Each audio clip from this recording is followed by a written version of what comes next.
Is this where the damn drumming and the music kicks in? Yeah.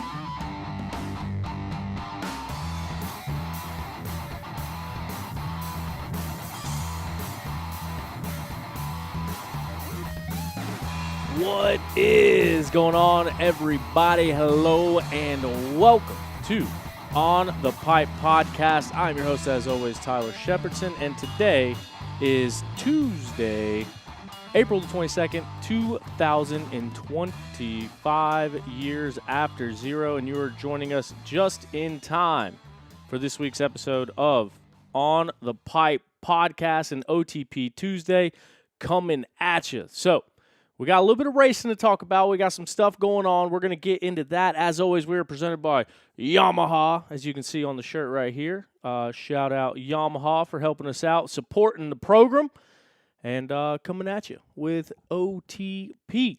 Some stuff going on in the off-road world. Had a little bit of racing this past weekend. Not a lot of racing, a little bit of racing. We're going to get into it.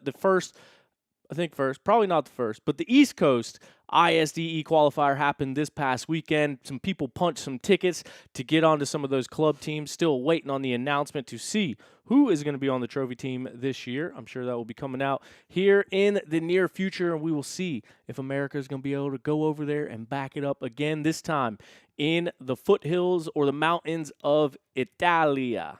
Hopefully we'll be over there to capture some of the content and bring it to you. But thanks for joining me here on YouTube. As always, if you have any questions, drop them in the chat below. We'll get them answered. We're going to be joined here in just a little bit by Big Tom and Big Rig Craig. They'll be joining us on the show here shortly. And we'll all talk about some news, talk about some updates, talk about some stuff that is going on in the off-road world. So, yeah, looking forward to that. Thanks for being here. Thanks for joining us. Thanks for tuning in to On the Pipe Podcast. Got everything a little cattywampus on here, so hopefully everything is working all right. Looks like everything's working all right. If anything's going all crazy, pop on here and let me know. But we'll get started by digging up results courtesy of Dimmer's Precision Grading DPG. For any grading job, big or small, DPG is where you need to go in the greater Carolina region. No job is too big or too small for the fine folks over at DPG. The owner, Brandon Dimmer, as we tell you every week, he's a racer just like you and I. He's out at the track as well. He actually has a full gas race coming up at his house on May 10th. That is right. The DPG compound is going to pay host to the first sanctioned race going on out there. So that'll be cool. Hopefully we'll be out there and be racing with them. But DimmersPrecisionGrading.com for any of your grading needs. You can hop on over there and find it and hire Dimmer's Precision Grading to help you dig up your property as they help us dig up results.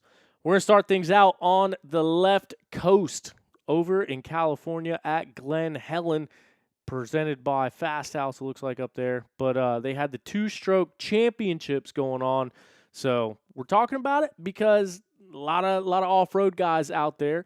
And I believe there's a good bit of money on the line to go out there and race in the two-stroke thing. And whether or not there was a lot of off-road guys over there, there was off-road guys in the top slots out there at Glen Helen putting in the work. Taking the win was the 356 of Dante Oliveira. We're used to seeing him with that number 1 plate because That's usually what he's running in all the off-road series over there. But he goes 3-1 for a first place overall aboard his two-stroke KTM. In the number 2 spot was Dare DeMartil, the factory beta rider, getting it done in the number 2 spot with a 4-2 for second overall and rounding out the podium.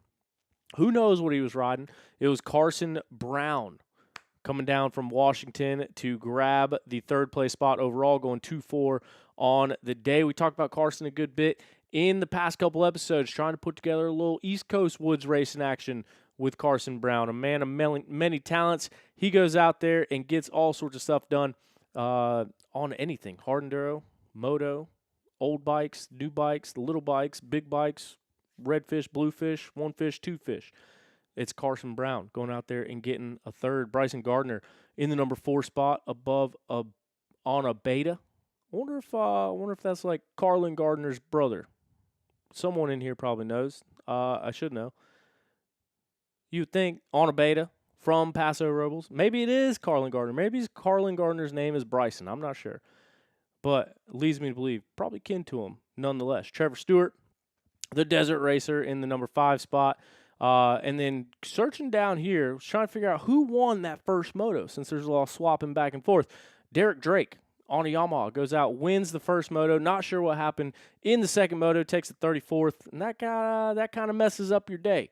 But yeah, this is one of those races that I honestly wish I knew more about. I don't know if they streamed it. I don't know if there's a place to watch it. Maybe we can go and check it out. But everyone loves a good battle on the two-stroke. You know what I mean? Get everybody mixing gas and hauling ass out there on one of the most legendary tracks in the sport out at Glen, Helen.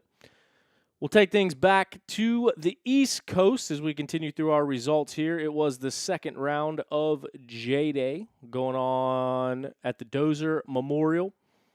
And taking the win, once again, was the number 1, showing why he has the number 1 on his bike, Brandon Gregor. I'm still not 100% sure if that's his name, but I believe it's his name. Either that or Brandon Gregoire. Maybe we'll call him Brandon Gregoire just to see what happens.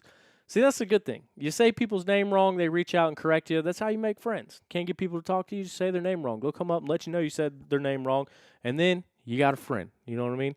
So, Brandon, hit us up.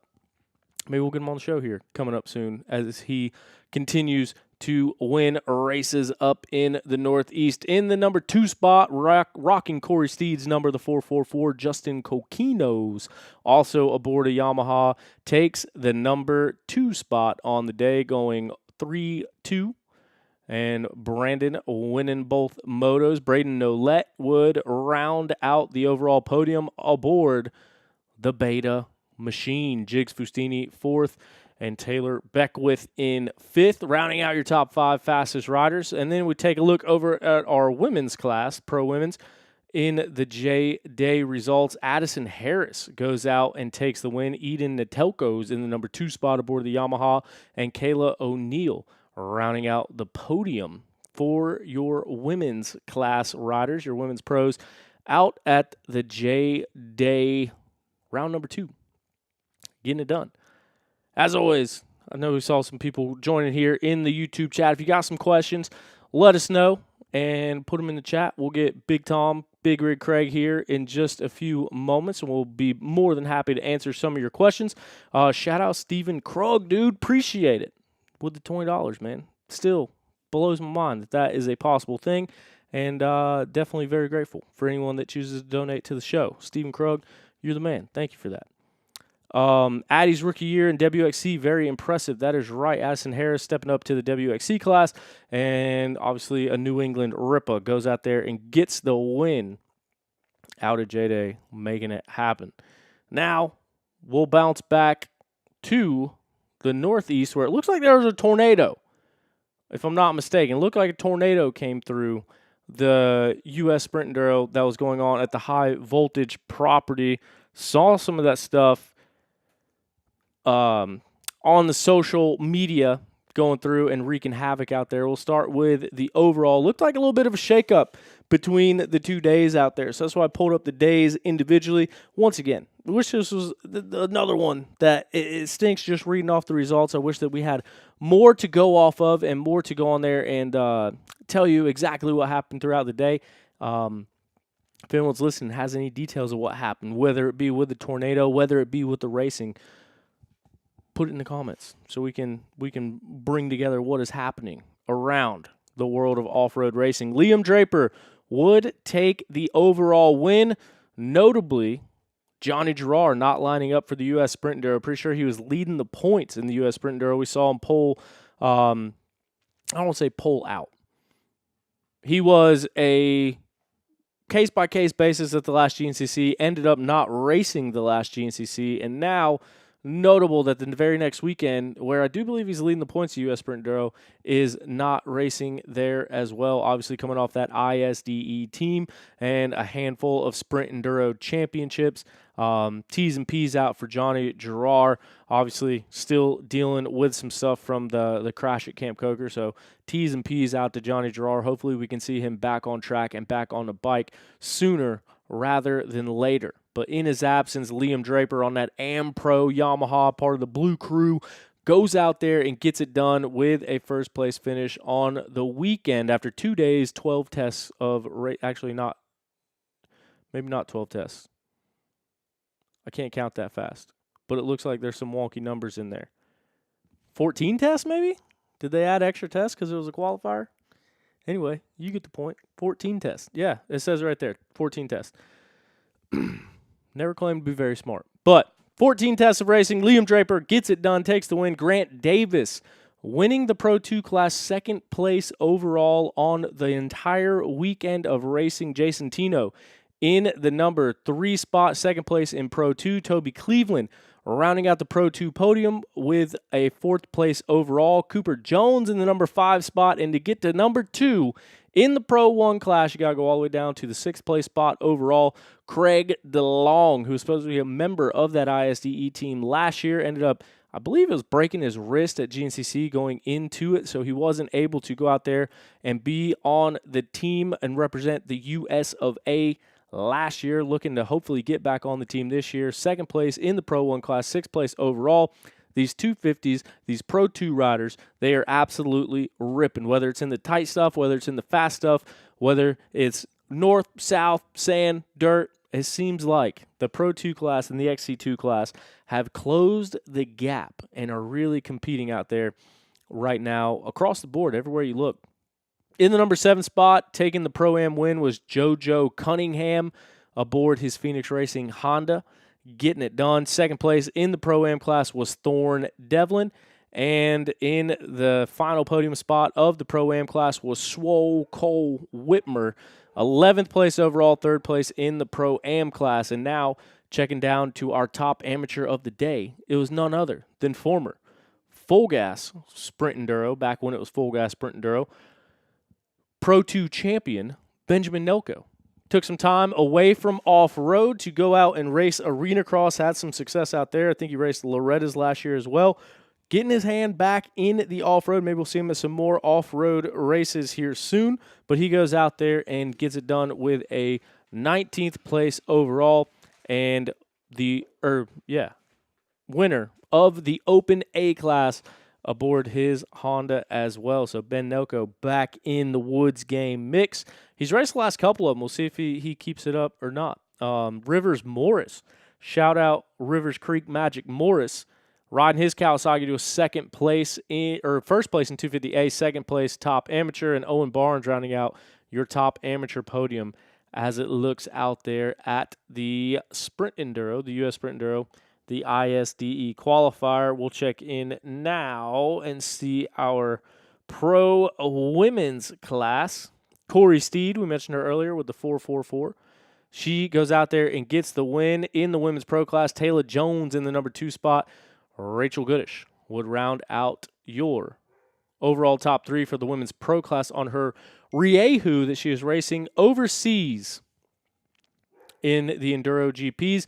Didn't even know she was back stateside. I guess, hey, a staple member of that USA Women's ISDE team going out there, getting the Sprint Enduro practice. I don't want to say practice. Getting the Sprint Enduro results and trying to get back on that ISDE team, I would venture to say. So shout out Rachel Goodish coming back over, getting 3rd place. Shout out Corey Steed going out there and taking the win. Shout out Taylor Jones in the number 2 spot. And, some good racing out there. There's been some good racing all season long between Corey Steed and Taylor Jones. And it continues to go on this past weekend, this time with the Sprint Enduro format. 14 tests of racing, 16 seconds. That's just barely over a second per test between those two as they battle for an entire weekend. Like I said, it seems like there was a daggum tornado that went through there. It looked like a tornado tore down some stuff at the at High Point Raceway. As we see our friends of the program join us back in here. I can see one of them. The other one's covered in camouflage. Not sure where he's at. Big Rig Craig supporting some new fresh flesh wounds on his neck. Big Tom joining us as well. Sorry, boys. I got antsy. But welcome to the show. Welcome to the program. Thanks for being here. How's it going? We're back. We are back. Oh, yeah. To be here, Hey, brother. Tom has been a couple weeks. I know, man. I've been missing it. Hey, but listen. Y'all can move this computer out of the way. You, us, whatever, the show, we're getting there. I got a notification at 7 o'clock. This thing kicked off. I was like, holy shit. Yeah. So that's the plan. Hopefully we can get it rolling. Get the show or start the preview at 7. Get it going at 7:04. Obviously, you guys saw down there my niece and nephew are in town visiting. Dude, I about headbutted your nephew coming up the stairs. Makes sense. Scared the shit out of me. Yeah. He met me at the top of the stairs. Me too, dude. He met me at the top of the stairs and he said, I was just trying to see who was here. And I was like, who the fuck are you? Hey, T-Ship's been stealing some kids for a sweatshop. we going to get him in the show? Yeah. What? Who was he was at the studio one time. I forget. Me. Was it you just saw about Yeah. that? Yeah. Anyway, so it's been full house here. It's been a little crazy. We know got what- all sorts of stuff to do, so that's why I was like, dude, I gotta get it rolling. You know what? Honestly, I second guessed myself. I thought I was in the wrong house. No, because you saw a kid. Yeah. There you go, dang. I was like, oh shit. Well, what up? but no, fellas, thanks for being here. Thanks for joining us. Just went over all the results of the weekend. Obviously, a ISDE qualifier that went on this past weekend with tornadoes and everything involved. Craig, let's show the people. Show me that flesh wound you got there. You want to see a little bit of neck? Is that what you're trying to say? Let me see. Get in there. Look at that. It wraps all the way around, doesn't it? I had to rescue him. He was having a real down day. We had to go help a brother out. Bailey got them claws done, brother, and I don't know. Just got right a hold of me. What happened out there? How'd you get the new hardware? Well, Denver's Precision Grading was putting on a ride day, and I couldn't make it because I had a job to do that day. And, Shout out DPG. Shout out DPG, digging up the results. Just riding the Dimmers and came around the corner, and I don't know if it's Nice touch, Tom. yeah, appreciate that. Just Grapevine or Briar or something caught me and ripped me right off his bike. See, Chris was riding my bike. I was riding Denver's 300SX. So all you hear is TBI two-stroke just rip it off into the woods, and then me back here laying trying to figure out what got my neck. Speaking And, of Chris, Took me down. old buddy's coming by, and I need some convincing to help us get him on the show. Weren't you just with him? Yeah, but I didn't have enough convincing to get him on the show. You know what I mean? Yeah. You know Boy's what? trying to stay back on the program, do some racing, and you're screwing him up with the bush lights. Did he win that C-Class championship? No. Oh. At Mideast? Or Third place rider, dude. GNCC? Yeah. Yeah, third, maybe. Third? Third Oh, I thought you were place. saying- Look at his Instagram. Yeah, but wasn't that his name before last year, and he raced him last year? Yeah, I think it was 2 in a row. No, he did it. We did it 2 years ago, but it started out as fourth place rider. Then he started finishing third, and we up. Moving up then, at least. Yeah. Yep. Son of a bitch. But yeah, there's a two-stroke national at Glen Helen. Wasn't prepared. Wish I knew more about it. Sounded cool. Dante Oliveira won it. Dude, they're so lucky I didn't Did show he up on really? the 500. Yeah. He was way back in that first Dante moto that won? we Yeah. watched. No shit. Yeah, the results are right there. Right That's in front of women's you. 100cc open. The first tab. I could have straightened my hair and rode an 85. We filled the people in on it. Sweet. But if you- Other. Did you go over the other? Yeah. I said some maybe a big bike, maybe a small bike, maybe an old bike, maybe a new bike. No, it's It a was a 300 KTM Zuki. Oh. a TBI See, look, 300SX and this is Suzuki why I maybe chassis. should have waited because I didn't even know all that. You guys are dropping knowledge on me right now. Yeah, I think Well, no so sick, Yamaha. too. Know that. Dude, we were watching it, and was it you, Thomas, that was talking shit, saying that thing probably handles like shit? Yeah. I bet it don't. Really? I bet you're way wrong. So I what's bet the that thing's tits. what's the breakdown? Like I said, I've been It's like a- babysitting all weekend, It's so I like haven't a seen newer 450 chassis. RMZ chassis RMZ with chassis. a KTM motor. Yeah. Yeah, RMZ aluminum chassis, obviously, with 'Cause a TBI. That don't sound bad. 300 SX chassis. I bet it's sick, dude. I can't see how taking bikes and putting them together will work. Well, when you got I just always feel like people always take the CR motors and always put into the new CR frames. speaking of that, I got one in my garage now. You had one, but it's been blown up for a No, year. no. We got the 500 motor and the aluminum frame chassis in the garage now, getting put together. So nobody steal my shit, please. But that's what I got. Man, And what's your address again? 128 Rogers Road. Is that actually your No, address? that's the one I just sold. Oh. So go steal Kyle's shit, not mine. I stopped by my old house. It's for sale now. For like $2,000 more than they paid me for it, which didn't make much I was sense. gonna say I thought 2 you months sold ago. it. Yeah. But Hey, they put a bunch of work into it. I feel like I made out all right. Must have found all that mold in there. Yeah, maybe. that Oh, was really loud. You That's really funny. got your point across there. You wanted to make sure everybody knew. but to your point, I've always heard that the RMZs handle really well, and that the detriment was the motor and lack of electric start, which I also don't quite understand. Kenny's making it work. You know what I mean? Cody Webb's making it work. Who says you need electric start? Not that I race enough to need contingency, but if Suzuki had a decent one, like I would ride an RMZ 450. I rode a couple of them and I loved it.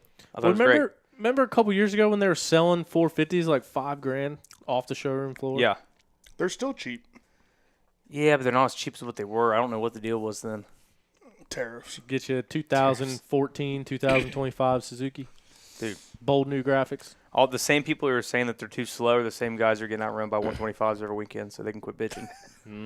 Got a point. Yeah, I mean, 85 kids smoke me every time I ride a motocross track, so I'm going to go out on a limb and say that no 450 is too slow for any sane human being. I'd say most 90% of people can't handle ride a 250 up to their potential. So once again, quit bitching. And an overall GNCC was won on a 150.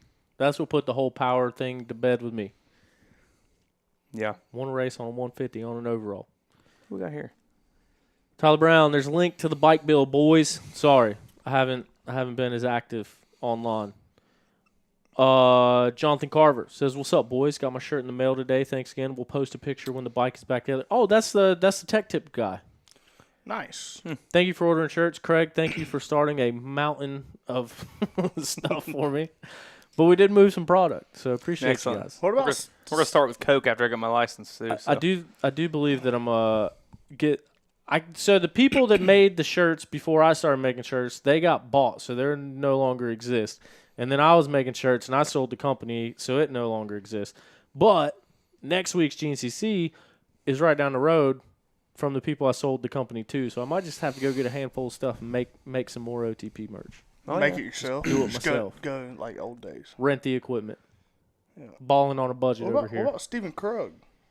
You Yeah. already shouted him out? Oh yeah, shout Damn, out. we're late. Did you look and see if Eric Stevenson made? He was with I didn't. he was with Matt when they went up to the qualifier. Yeah. I think he did make. I think he on the Oh, end what of the do you- first day he was looking good. I can't see You over were there. taking. What do you want me to do? Look, do you know what class he raced? There he is. He's 35th I think you overall, told but he me. was going. He's running pro am, but he was going for qualifying for the vet for the ISDE. I'd like to have the other names. I should have looked. Eric Stevenson racing on a borrowed bike. What did I see about a second borrowed bike? Did one break? Huh? Did it break? I thought I remember seeing a post or something that he thanked maybe Thorne for a second loaner bike. So Oh, I didn't know yeah? if there was some bike issues because he borrowed one bike, Matt, if you're listening, shoot me a text. Give me an update on how it went. hauling the Smales' girlfriend's bike. Didn't go good for Cody Barnes. Look at my buddy Matt McCormick over here on the damn Open E rider. So what happened with Cody Barnes? Should have been more prepared for the show, guys. Dude, I've been bowed up. I ain't had time to do nothing.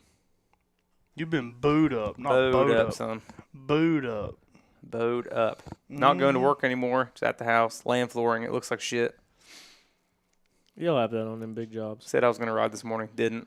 Some unfortunate luck took us out of the mix on Saturday at the U.S. Sprint Enduro. Was able to rebound and get the day overall win on Sunday.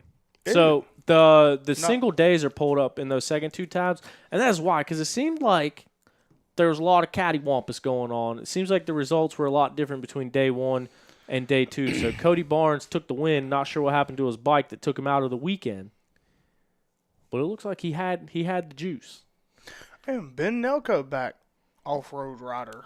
Yep, he Open A. top am, Oh shit. and he texted me that he's a sandbagger, and I agree.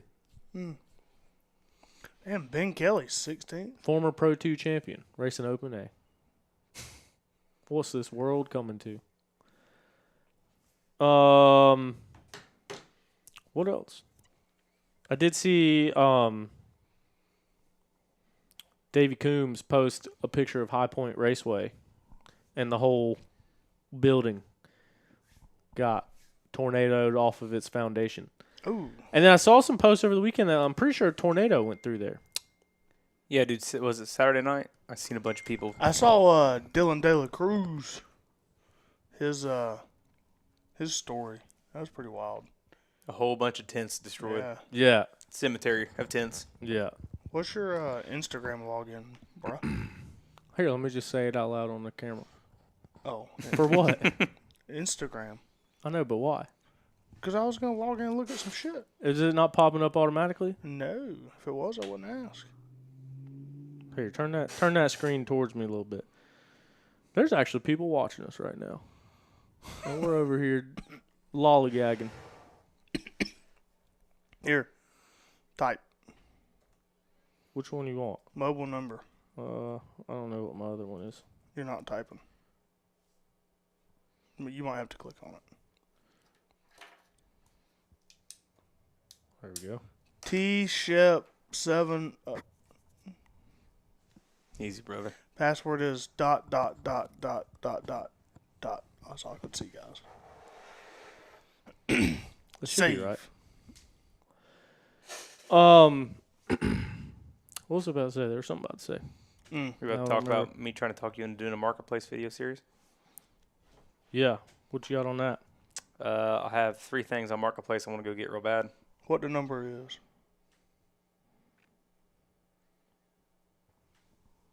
Where did it say send it? 5181. Oh, phone number. Your hand looks You can nice. still see it on another camera. It's a good looking hand. Hand? Where's my hand? Oh, on the program. Oh, good. That means the one that I just flashed my phone screen on wasn't live, so they Yeah. couldn't see it. Hell yeah.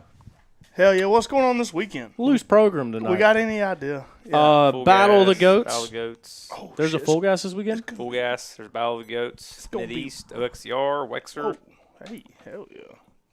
Who's that? Easy, brother. Easy, bud. Put it away. There's also a Mid-East hair scramble. That is where I will be announcing down at, I'm pretty sure it's Coyote Run down in Lawrence. That'll be a good race. Good weekend, good weather, maybe. I haven't looked, to be honest with you, but I'm sure it'll be good. I think I'm going to go to Ohio and get a motor. Battle of the Goats gonna be wet. You run an XCR, I guess. Hey, you were right. High What are you doing, bud? High Point is. You want to show it? It depends what you got on the screen right now. Yeah, that the building. All right. Yeah, so this is from Davey Coombs' Instagram. Shout out. Shout out Big Dave. Not good. That is not good. Yeah, I have to do a little insurance claim. Chris, what's up? Sunbelt Rental Zone.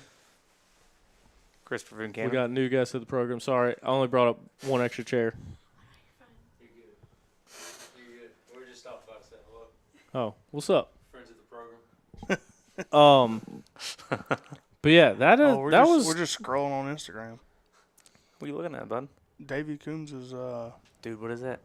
this one. It's 97 RM250. Is that? I think it is. It's a Yamaha Kodak 125. So this is one of the weekends that I really wish that there wasn't a Mid-East. I'm thankful that there is a Mid-East, don't get me wrong. But Battle of the Goats is always such a fun race to go to. I'm kind of bummed that won't be able to be there. Think you can give me a YZ252 stroke to go just Hey, To go Chris- romp around on. Chris, what day I is wonder. I'm sure Cody Webb will be there, right? Yeah. Because it's part of the series Yeah. this year, so it should be everyone. Maybe we'll get Cody What- in studio. What day is it? Saturday and Sunday. I think it's Friday, Saturday, and Sunday. Should we get Yeah, a so, on marketplace right quick? See if we can't put together a YZ250. We can't. I seen the We 07 on can't. there. He said we can't. I did race Battle of the Goats on a KDX 220. So Chris, in peace. Chris a wants to race YZ250. this weekend. Got a bike you can ride? Battle of the Goats. There you go. I got a bike you can ride. Go do some hard I got a enduro. 2-stroke for you. 0 chance. Why? Because About the full gas. Austrian brake pedals are too small. Brother, I could put like a little Yeah. piece of slag on there. Little, Hell, he's got Tack a load or something. CR500 you can ride. I got a CR500 you can I ride. can't ride a CR50. How about a 76 Husqvarna? No, No? no, That bike's too pretty. no. Yeah, it's perfect. Won't let you do that. Much too pretty. Take 350 if you want to. You can't help nobody around I know. around here My these days. Yamaha runs. He's got a KX450. Well, then why don't you go ride it? I got an Ashbrook for her birthday.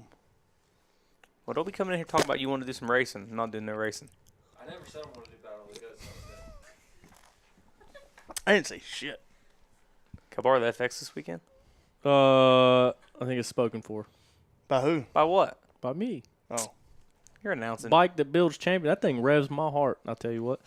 I'm gonna take that thing to Mid-East, ride it around a couple laps. Yeah. It better not be in a pit bike. Yeah. Bless you. hey, I know some people that know some people, rob some people. old buddy said tell old boy to put a shirt on. Yeah. How about my pants? He's double camoed up. Yeah. You should have seen my Crocs I wore over here today. 2 different patterns. Can't see. All you see is personality and legs. Hell, you stood up and disappeared. Yeah. So if anybody has any questions in the comments, now would be a good time to throw them in there. Dear God. Yeah. He liked it. I don't know who Jim 462 is, but he liked these legs. So, Tom, how's the knee? When are you getting back on a bike? When are we racing? What's going on? I rode it yesterday for the first time since Utah. How'd that go? Good. Felt good. Went to the back of the neighborhood. Rode on the power gas line, sewage line, whatever it is. One or the other. Yeah, just dicked around a little bit. There you go. Yeah. Okay. Felt good. Craig, where are you racing this weekend? Either OXCR or full gas. Where the fuck is that OXCR? Ohio cross country racing. I have to go pick up a motor. There's a vintage motorcycle sale in my Of course hometown. there is. If anybody from North Carolina has anything to I won't sell take it. or to buy I in absolutely Southern will not Ohio, do it. Craig is your guy. I won't do it. Craig will deliver to Southern Ohio. Yes, he I will. won't. I won't. Dude, there was like a 5-year span. Every post, I made some money saying that shit too. every post you comment on, we'll deliver to Southern Ohio. And no, it was anything for sale I had down here, I would say will deliver to Southern Ohio. And there was quite a few times that I ended up. Delivering I'd- to Southern Ohio? Well, I'd buy rust-free vehicles in North Carolina and take them up to Ohio and sell them because everything up there is shit. Tell you what, Ohio people don't deserve nothing from North Carolina. no. Yeah, not even me. Are Yeah. you trying to say that you're a North Carolinian now? Yeah, I'm a transplant, but I'm here. I've been here 10 years. Next month. Man, it's 7:39. Look at that. Rest in peace. Shout out Tebow. Where's he at? Florida. Who knows?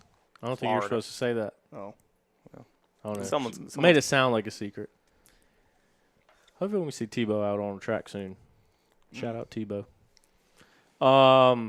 Crap, there was something else I was about to say. Now I forgot what it was. What's on that hat? No free ads. No free ads. Wasn't on the camera. Fair. Or so what's the deal? You Mid-East all weekend? You're not going to come ride at all this week? Well, first I got to drive to Alabama Thursday or Friday. Bring the kids back. Take the kids back. Nope, I'm bringing them with me. Taking them with you. Nope, I'm bringing them. Nope. I'm there. They're coming with me. So you don't want to go ride what's tomorrow? Where's Wednesday? I got something to do tomorrow night. I think it's supposed to rain the rest of the week. Yeah, but it'd be good to ride in the morning actually because it rained a little bit this evening. It didn't rain enough to make a difference. I don't know. My road isn't dusty anymore. Yeah. everything else. Oh, I guarantee it ain't gonna be perfect. I think it'll be no chocolate cake, but it'd be better. Denver's would be better today or tomorrow morning than what it would be the other day. What it was. Just watch out for vines. Easy, brother. PTSD. See, that's the thing. I got home and my mom was like asking me. She goes like, "Are you feeling okay? Like, what's up?" I was like, "Why are you asking?" She's like, "Well, that vine wrapped all the way around your neck." And I was like, well, "Okay, Mom." Did she really? She was. Well, I don't know if she was being just a smart ass. I don't know if she's just messing with me. But yeah, she's like, "I've never seen a vine just wrap all the way around someone's neck." And I said, "Well, it must have been a loop, Mom, because my buddy found me on the ground, and I don't think he thought I was trying to do it on purpose." So was it like thorn vines or what? How did Yeah, a I regular guess. vine cut it that much? What do you think? It was probably thorn vines, huh? He's the one who found me on the ground trying to get it off my neck. Had to have been thorn vines. Hey, you were there. Let's talk about it. Whatever we're doing, we need to do something that's not this. Yeah, this ain't good. Come on, get in here. We're going. God almighty. I just wanted to come see First-hand witness to Craig's almost decapitation, and he can't talk about it. He's scared. That could have been way worse if it wasn't coming out of a corner. Because I was laying on the ground. I had to take my gloves off so I could find it. I was like, where the fuck is it? It's on my neck somewhere. And it was stuck up in there. And I was like, prying it off. Ugh. That doesn't sound like any fun at all. No. You guys have a blessed Tuesday. you as well. Is Glad today I got to Tuesday? the studio. It's Taco Tuesday. Go get you something to eat. See you guys. Sorry. God almighty. What a pansy. He rides the same way. That's his problem. Scared to talk. Scared. You be nice. Yep. You be a nice good friend, Chris. Brandon Ayers says, "What's your favorite best Mid-East track?" It Is this about that or was. something else? It was the horse farm stampede place, but Buren fucking axed it. It's gone. I don't think it was Buren that axed it. I think it was the Well- landowner that axed it. Well, they couldn't come to an agreement because that was the best Mid-East there ever was. Yes. Some things are meant to happen for a reason. No. Nope. Track Oh. might have been good. I Track think was sick. my favorite Mid-East of all time, I only raced it one year, but Enola. Ooh, That was a Enola good was track. Money, sick. brother. What was the one that was Foothills Motocross or something like that? I'm not sure. Anyway, so what's the best Mid-East T-shirt? I don't know. But what I will say is back in the day, they used to race every year at Carolina Adventure World. Oh, yeah, not good. Carolina Adventure World might be the worst place to go ride. But that track was always my favorite track of the year. You beat me there. I did. I remember. Past Una Creek. I was buried. I was fucking buried. We weren't even friends then. I just remember, like, Yeah. we were kind of. I think I, recognized you. We might have been social media friends then. Yeah, you turned around, asked if I was okay. I said yeah, and then you waved at me and took off, and I was like, man, that was kind of a dick move. You all right? Okay, fuck you, bye. Look, damn. What else was I supposed to do? You said I you don't were all know. right. I don't know. Something about how you asked me. I thought, that guy's a dick. Oh, Must have been sorry. your all yellow gear on your blue bike. I meant well. Yeah. What is the best Mid-East? Carolina Adventure World, so, if you go there, it's, concrete, hard-packed quad trails and UTV trails everywhere. But Buren would always go, down by the river and, the river sand, and he'd ride fresh land. So it was, all fresh trails. I don't remember specifics of it, but I remember, looking forward to that race every year. I remember it being one of my favorite races. From a spectacle and surrounding standpoint, that one in Ferguson that you were talking about, Stampede or whatever, it looked sick. They had that big old river. Dude, it was so much fun. Don't Weren't you take a supposed to fishing race pole all near of them it. this year? You'd get in a That's why ton you of bought trouble. a camper. Yeah, well, Oh, yeah. You did say you were racing all I over. hurt my knee. Oh shit, that was before the first 3 rounds. No, it was. Yeah, hell yeah, it was. No, the first one we did Sumter, Okay, Sumter, then your birthday. and then it was Big Buck, and then my birthday, and then I went to Utah.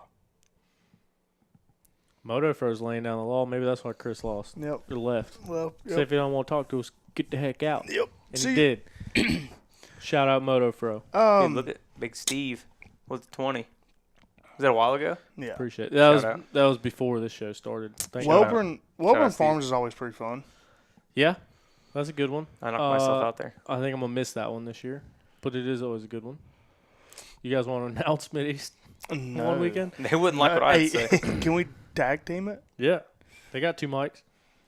I don't want to. You guys can be the stand-ins. Mm. I don't think you can Will cuss they, on there, will and they I'd definitely pay end it? up Yeah, saying will the they F pay word. us?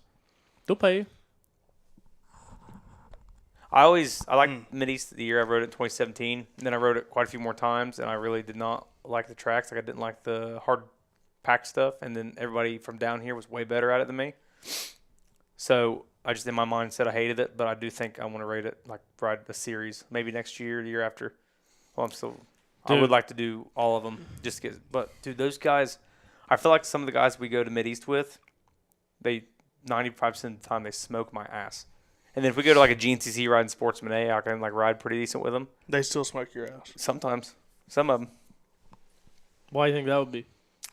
I just ride Mid-East tracks horrible. Absolutely terrible. So I should be more knowledgeable on the subject. That was like the first series I started racing, and I race it every year, and now I've been announcing for, it's been three and a half years now. But now that I'm announcing, like I don't get to see much of the tracks, and to be honest with you, man, they all blend together. Like it's tough for me to pick out which one's which. You're in builds a similar racetrack. Like most of them, they felt pretty similar. They do. Feel very similar.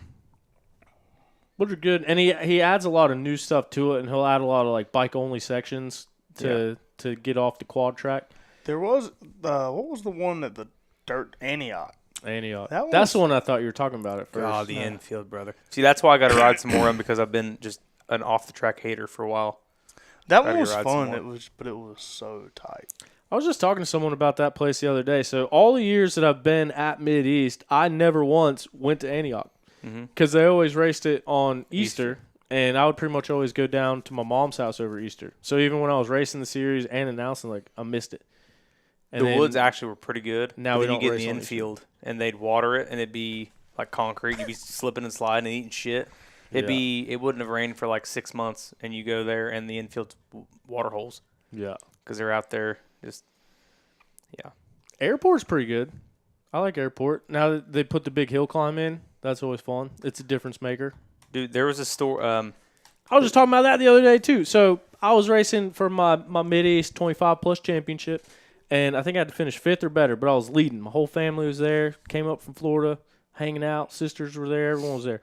And then I was leading, going into the final lap, and that hill climb was like towards the end of the race. Patrick Linker was behind me in the number 2 spot. So I fall over on the hill, like get stuck because someone fell in front of me. And Patrick's brother comes over, and he's starting to help me out. Well, then Patrick comes up right behind me and falls over next to me. So then his brother, like, drops my bike, where was that, and ran over and helped his brother. Patrick got on. He won the race. Damn. Not shout out, bro. Okay. Last time I went to Antioch, so I went and rode. I had Patrick's 350 because I wanted to try one. I never had one, never rode one. Me and Chris McManus go to Lost Valley. I ride my 300 SX I had. It was a TC 300, that old Husky I had, the blue one. And so I ride there. I kick it at the end of the day. The Kickstarter snaps off. Like it snaps, like there's like a little nub of Kickstarter left. And I knew I was going to go ride the afternoon race at Mid-East like an hour later. So I leave Lost Valley, go there, and I didn't plan on riding Patrick's bike. So I bump start to 300 to ride up. It's like way far away to go to sign up. I go up there, sign up. And where the sign-up trailers are at, there's like a little hill, and then at the bottom of the hill is where you get onto the circle track to go to the start. Well, the race before ours, the AM race, was over, and I started pushing my bike there. I was going to bump start it, and this track worker goes, "Hey, you can't go on the track." And I said, "I'm not." I go push my bike, and he like says, "Hey, I told you can't go on the track." And I said, "I'm not. I'm just starting my bike." And he thought I was a bullshitter. And, dude, he lets loose, calls me everything in the book. And he's like, "You can't effing start your bike and go on the track. I just told you." And I bump started it, turned around. I was like, "I have no kicker. I'm just trying to bump start it." What race was this at? Antioch at Mid-East. And he said, "Well, when I tell you you can't go on that track, you can't." And I said, "Well, I didn't know you were God." And then we cussed each other out, and he fucking walked over there like a troll off his four-wheeler and acted like he looked like a little sawed-off son of a bitch. What he looked like. I was so mad. What do you look? I got an idea of who it may be. What do you look like? Tell him eat shit. He sawed off looking son of a bitch with a beard. He walking over there. "I told you, you cannot go on that track." And I said, "Brother, it's 40 feet from the entrance, and I just needed to start my bike." "Well, you'll listen to me next time," he says. Fucking eat shit. Sounds like Bruce from the North Carolinas. Do you have a problem with authority, Craig? Sometimes whenever it's stupid and him, yeah. You got to be 5'7" to tell me what to do. That's the new rule. And that motherfucker right there was 5'6".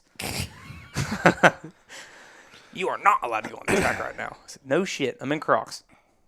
Anyway, I just had to tell that story because Antioch. I did like that track that day, though. I rode the 350. Mid-East crew, all very nice people. Yeah, not that guy. He's a goof. Let's look at some GNCC points. We got them pulled up here. Ben Kelly, first person to win multiple races this season. Is this the pre-leg break Ben Kelly, where he went 7-0? Are we going to see another run out of Ben Kelly right now?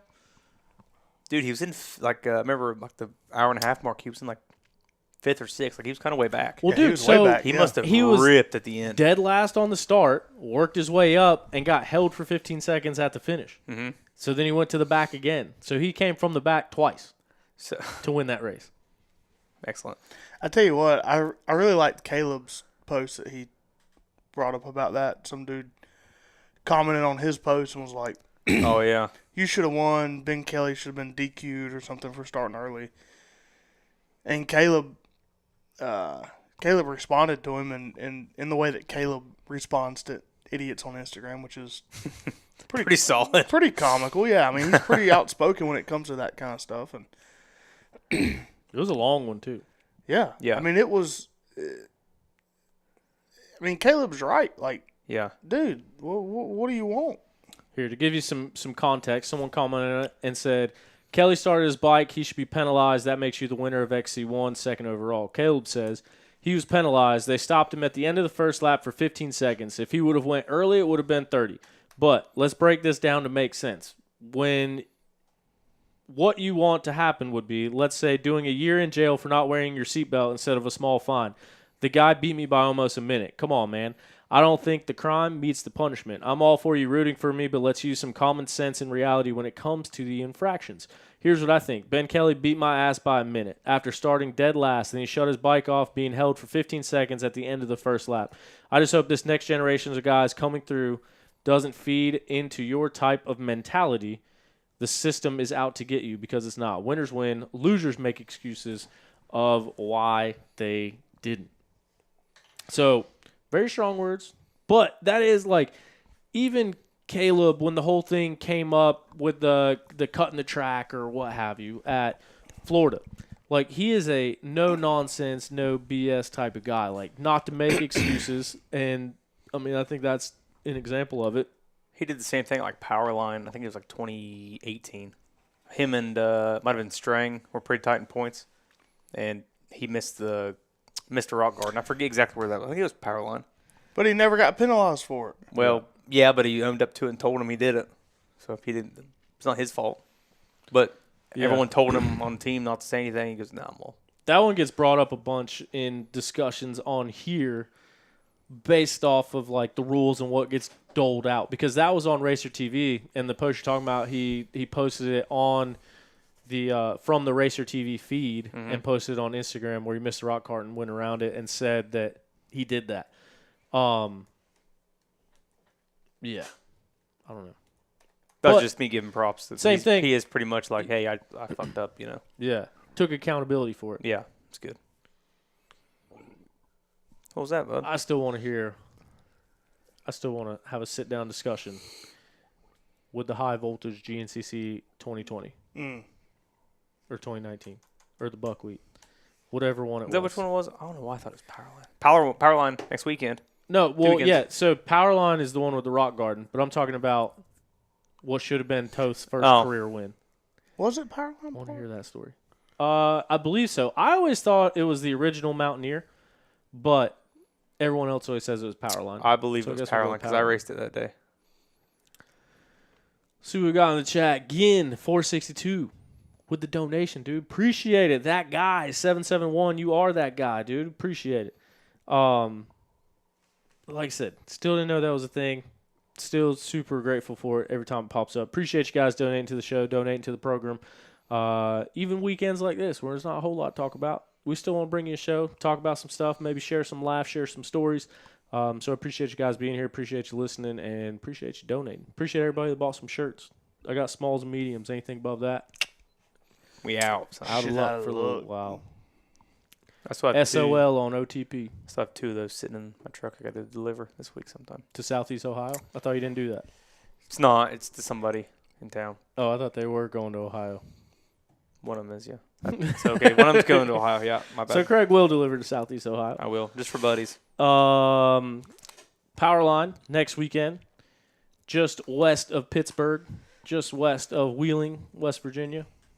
There's a casino there. Can I borrow the 250? I don't know. I got to check the legalities. I don't even know if I'm allowed to let people ride it. I guess it's mine. They want Yamaha. If they want Yamahas on starting line, all they got to do is Blue Crew, baby. hook it up. What was that? What? We got to get Buren talked in This is the old school. to go back to this place, I've always wondered why bro. Buren Oh, is that Steel Creek? doesn't Yeah. try to go to Steel Creek. I mean, it kind of sounds like nobody's allowed to go to Steel Creek. Well, Oh, dude, the it was best two-stroke ever made. obviously GNCC definitely outgrew that 2013. venue. 250XC. Oh, for sure, Those things are. for But- sure. I think it would be perfect for Mideast. Or North Carolina, any local series. I think that's when the lappers got in front of Thad and Caleb on the last lap. Is that when I think Thad won? Yeah, Thad won. Yeah. But I'm pretty sure it was in that last field, like going into the finish line. And Tebow was right with him the whole race. The whole race, yeah, it was close. This was then- the last year. Fourth place was like 3.5 minutes back. This was the last year. Dude, I remember Yeah. being so fired up. Then COVID screwed us up for what was supposed to be the last one. And nobody knew it was the last one. Yeah, in 2019. I think this was the year the camper caught on fire. Yeah. Yeah. Yeah. And I think they had the big Cody Gregg memorial thing up there too. Was that That this was year? in No, that was here. No, they had it here, but I don't think that was. I think they went there a couple of times after he passed. Up on the hill though, they had the big At the big barn. his number plate. Was that Trevor Barrett? Dude, I remember Steel Creek Look at after. the old school Trevor beta. Barrett. Was that Trevor Trevor Barrett. Was that him? Not that one. That's Ben Kelly with the number 1. No. No. it says 44. That's Nathan Thornhill. Thornhill. Was it? Mm-hmm. Because he was running XC2 back then. Mike Wachowski? Wachowski. Wachowski. It is weird to Look, go back there's and look at the old. UKJ. 111. All 3 number 1 plates. So that was actually cool on the audio. You hear Rodney Tomlin think it was Jesse. He got the whole shot. He's like, "It's the number 1. No, it's the 111. Jason Thomas from Wales." But it lined up perfectly with that shot. Dude, Rodney is a freaking tank. You ought to get Rodney on here. This he this was video, at the last GNCC, wasn't he? he's been at a couple. Really? He was at a random one. Like one that I looked over and I was surprised to see him at. But it was one of the last two. Might have been Coker. Dude, I was talking to him. We were in. Maybe it was the last. Might have been last year. We were in Southern Ohio talking homies. And I said, dude, you got to start calling yourself Hot Rod on the radio. Because he does the radio in Jackson, Ohio. Yeah. I'll be damned if he didn't start calling himself Hot Rod on the radio. I was like, Does he "Fuck it, really? Let's go. I thought that's always what he went by. That's what, no. Porterhouse. Porterhouse is Porterhouse. his radio name. But then he started calling himself Hot Rod. well, his Hot Rodney Instagram on is the Hot radio. Rod. But he never would say it on the radio. So the guys from like Oh. Southern Ohio who had no idea that he was like the dirt bike announcer, they didn't know anything about Hot Rod. So let's go, brother. I've Every always time I wondered- see him, Hot Rod. I've always wondered what he did like for a living and. Dude, he was the best announcer, So- He hands was good. down. Like Yeah. Before him and GNCC, Wygant were so good together. before GNCC, he was like a local radio host. It was like Porterhouse and someone, but he was Porterhouse. And then he did GNCC for a long time, and then I think he just got tired of traveling and ended up going back to the radio station and starting that Porterhouse show thing again. But dude, throughout all solid. those years, I'm pretty sure that was his job. I think he like mowed some lawns or something. He told me one time, but Oh, there's a pass. I know that- exactly where that's at too. Was that That's- the pass, T-Shep? that wasn't the pass for the win, but that was a pass for the lead. There is Caleb around the outside, and Thad cut down Damn, that hill. Good line by Thad. That was sick. That's right before the finish. Was it? Yeah, that's the hill, like the steep hill right after the start. That's coming down that hill. Oh shit. What? This has to be, what, 2016, 2017? 19, Oh, 2019. 2019. Yeah. Yeah, 'cause it's a new body style Huskies. Man. It's crazy to go and see how much has changed since then. Look at Tebow hanging right in there, Oh. missing the bottle. Dropped it like it was hot. Big Blue. Truck driver Blue. Is that Toph? I got another video of Bollinger sliding around and missing a bottle at Steel Creek. Right there. No, a different one on a Honda. He was like drifting. Yeah, but it was in this same Dude, spot. the one of him drifting Yeah. one-handed and grabbing grabbing it and then drifting out one-handed is sick. It's so weird, like seeing Jordan Ashburn on a Cowie and seeing Strang on a Cowie. Wait, so why was Toth on a 206 and Ben Kelly on the 1? Because he was riding XC1 here, wasn't he? 2019. Because 2017 was when he won the... Yeah, No, Toth 26 won before Yeah. Oh, Kelly. so he's an XC1 here. Yeah, so 17 was when he won that's on Ben Kelly. a Yamaha. 2018 is when he defended, and this is 2019. That was pretty crazy when Toth signed that deal with Yamaha in the offseason and then just came out and won his first race and then ended up winning the championship on that bike. Blue Crew. Dude, the stories of him... This section was scary, dude. They were going so fast and it was so damn gnarly through there Were you holding the camera on these? with like back tractor parts on the side. Do what? Then? Were you holding the camera? Like, were you work for Racer TV then? No. I worked for Racer TV in 2017 and 2018. I'm pretty sure this is all filmed on an iPhone, to be honest with you. Like an iPhone 6. A little shoulder check. I'm 90% sure this was filmed on an iPhone. Man, what a fun, that was just a fun weekend. Ricky Towery still being the legend of Ricky Towery. I remember my first time drinking moonshine was here in like 2017. And I pissed myself sleeping in my Ford Explorer, and my girlfriend at the time was with us. Mad as shit, and then my dog ate my center console out of my Ford Explorer. I woke up covered in piss, her mad, and my dog choking on center console. Fuck. What a terrible time to be alive. Dude, some things I do like to remember is like I think everyone has their memories of like races when you're little. Like you guys all raced North Carolina or Mid-East or whatever, what Tom did. In Southern Ohio, we used to race District 11 hare scrambles. And Corey Buttrick was on 125s whenever I first started racing in 05 and 06. So I'd race an XR70 in 05, then I got an XR80 and raced Mini Junior in 06. And Corey Buttrick and Josh Gayton, Chris Meadows, which I guess Chris Meadows would have been on 80s with me. Corey Buttrick always had a bright orange helmet with like a yellow like visor and like always had the same helmet. Had the same helmet I for remember years. those. Buttrick, yeah. Same painted helmet, I think, like very minimum. And I think his son now has a very similar painted helmet. Like they all run that same helmet. I'm assuming it's so his parents knew it was him coming out of the woods because like my dad would like tie caution tape to the back of my helmet and shit. Like put a piece of caution tape and duct tape it. Yeah. So he'd be like, "Oh yeah, it's my dumbass son with the freaking caution tape." So you'd see after you went by. After I went by, yeah. But I guess that caution tape would have done you good looking at the neck now. I know, I'm telling you. But it's just funny to just seeing videos of Caleb in 2019. I remember watching some of his GoPro videos when I lived in Ohio. He always had like the Tiger Designs helmets and stuff. And His new helmet this year is sick. That showy. Moto Fro, Rob Brown says I get PTSD watching that bridge crossing. So I thought it was cool. I was terrified the first time I ever went through it. But Moto Fro is like 8'12". So I imagine he probably had a tough time going that's under 9 that foot, bridge. just in case anybody didn't have their math right. He'd be scuffing up the top of his helmet going under that thing, ripping the afro off the helmet on the concrete as he goes under. I guess we don't have any new comments. But yeah, that is kind of weird seeing the old footage from back then. Yeah. And like before I put it on screen, it's like, I might get in trouble. Then I remembered it was my footage, so I guess we can use it. I specifically picked yours. Yeah. Do you, I don't know, like, obviously you didn't have, like, cell phone clips from back then, but, like, I'm sure you, when you first started racing, because you rode quads first, didn't you? Know what you did? Yeah. Go ahead and tell everybody. I did not know that. Everybody see that? Gay. You're a Jew. Why don't you go? Not anymore, I ain't, brother. You better just recognize. still It ain't. That could be good. Let's not get ahead of ourselves there. Anyway. I mean, when I was like a kid. Don't you gotta go be wherever Chris is, quad guy? What? Yeah. No, I'm just kidding. The gay bar, brother. I didn't know that you were. I didn't mean to call you out, but I'm glad I time. did.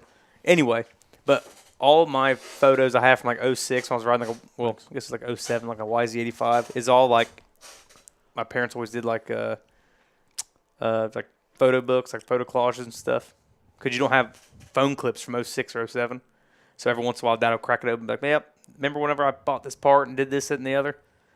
You still owe me for that. And I'm like, dude, it was a clapped out 04 YZ85. Like, it wasn't that much money.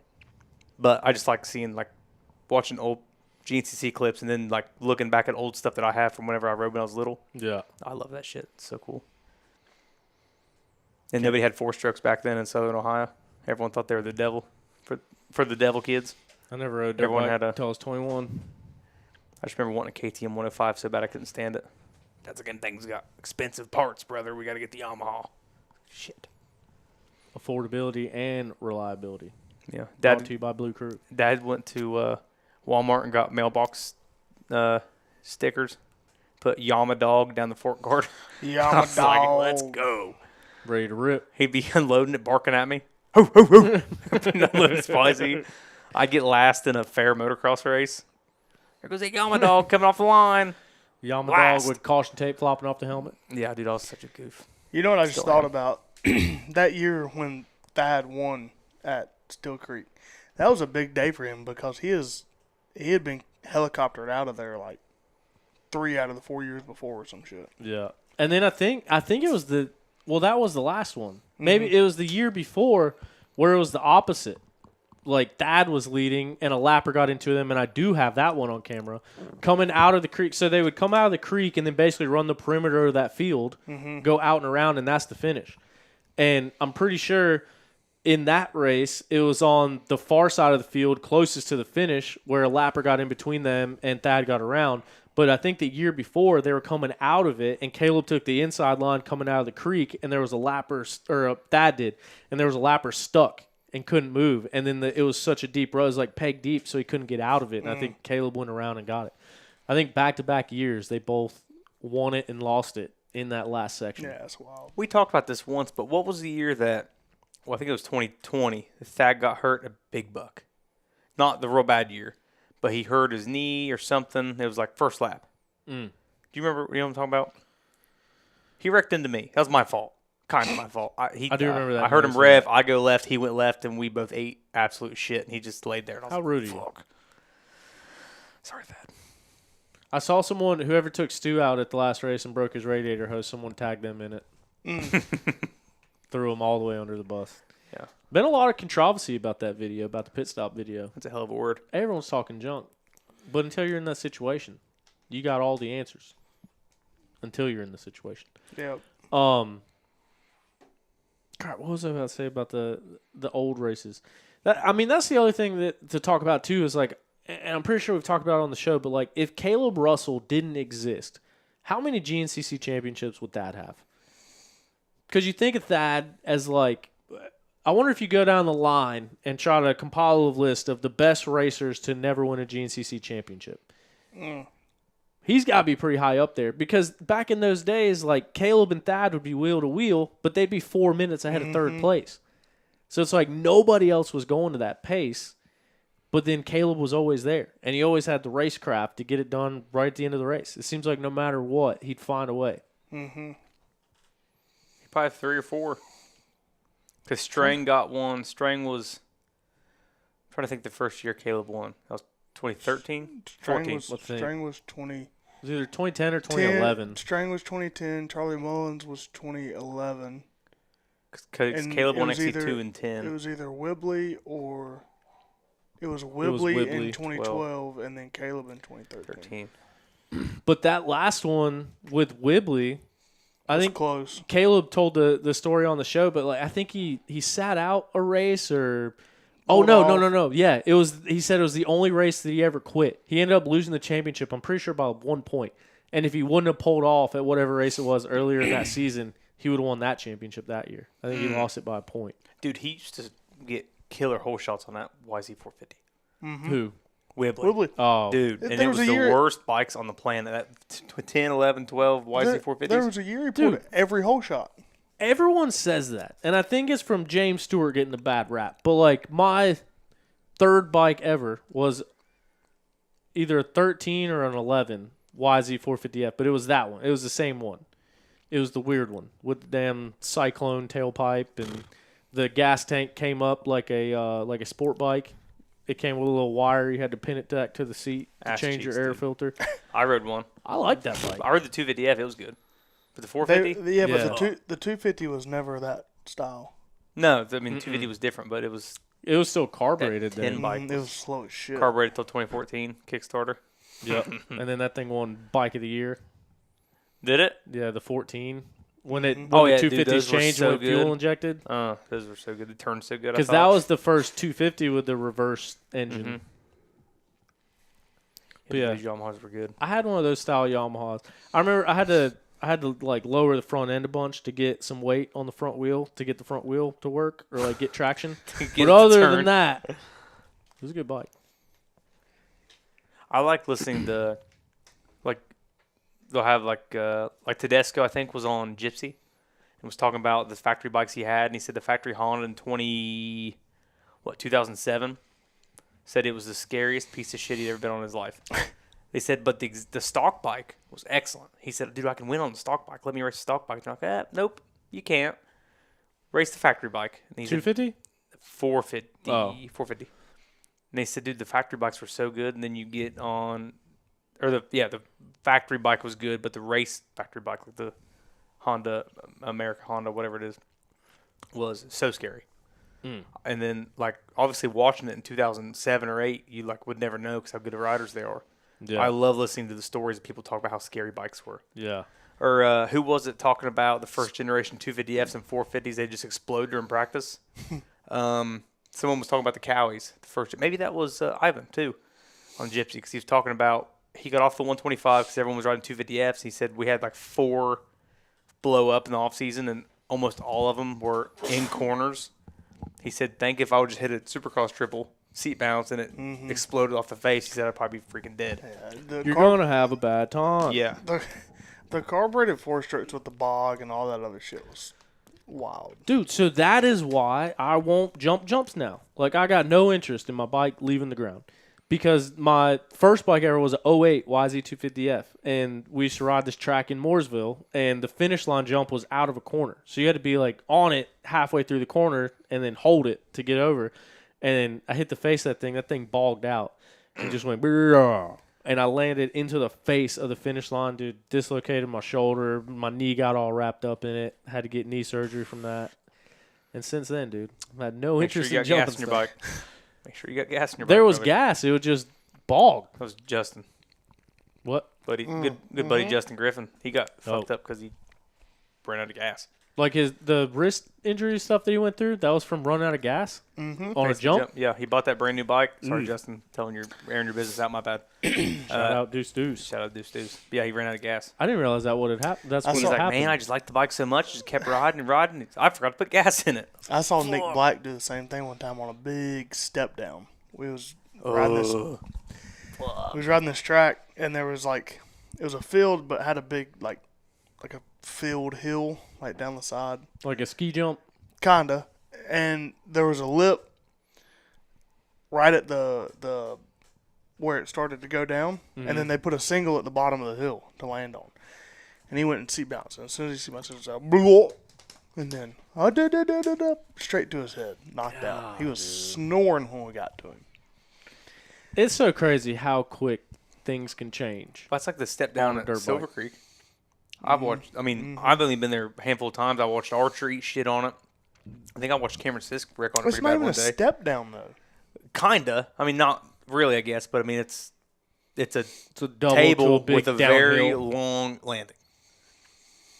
I Yeah, guess. it's like it is intimidating. Archer but hit it, and she landed right on top and bounced all the way to the bottom. Yeah. And she was not happy. me, and Trey Edwards and Bollinger when he was riding them Redhead Huskies were up there riding one day. And you know how also back up a little bit when you come up, whatever that right hander before that always ends up with like 3 really good ruts in it, or lines. And the 3 of us were just up there riding one day, and we all 3 came around this corner and hit the step up together, and then one went inside, one went outside around the thing and hit that step down, all 3 side by side. Ooh. And we landed, and the guy on the left just took off to the left, I think I was in the middle, went straight, and Bollinger slammed on brakes, and we all stopped. I was like, that was dumb. Whatever we do the rest of the day, let's not do that. I'm not a good jumper. Sounds like an average D-class moto right there. Oh, it was sketchy. Speaking of carb bikes, I got to put a OEM carburetor on my XR100. It's got a Chinaman carb on it and runs like ass. I got that carb in the shed, I don't know. and I got that flag for you. Y'all remind me. Don't say what flag, but flag. America. Yeah, remind me of that when we get out of here. Hell yeah. So the redheaded Huskies, last I knew, Vance Earl still said that that's like the best bike he ever rode, like as far as handling goes. And Trevor really liked them too. And I actually bought, I don't know if it was Trevor's or Vance's, but Joe Grimes had both of them, and I bought one of them. So I don't know if it was Bollinger's or if it was Vance Earl's, but that was my second bike I ever had. And that thing broke every time I looked at it.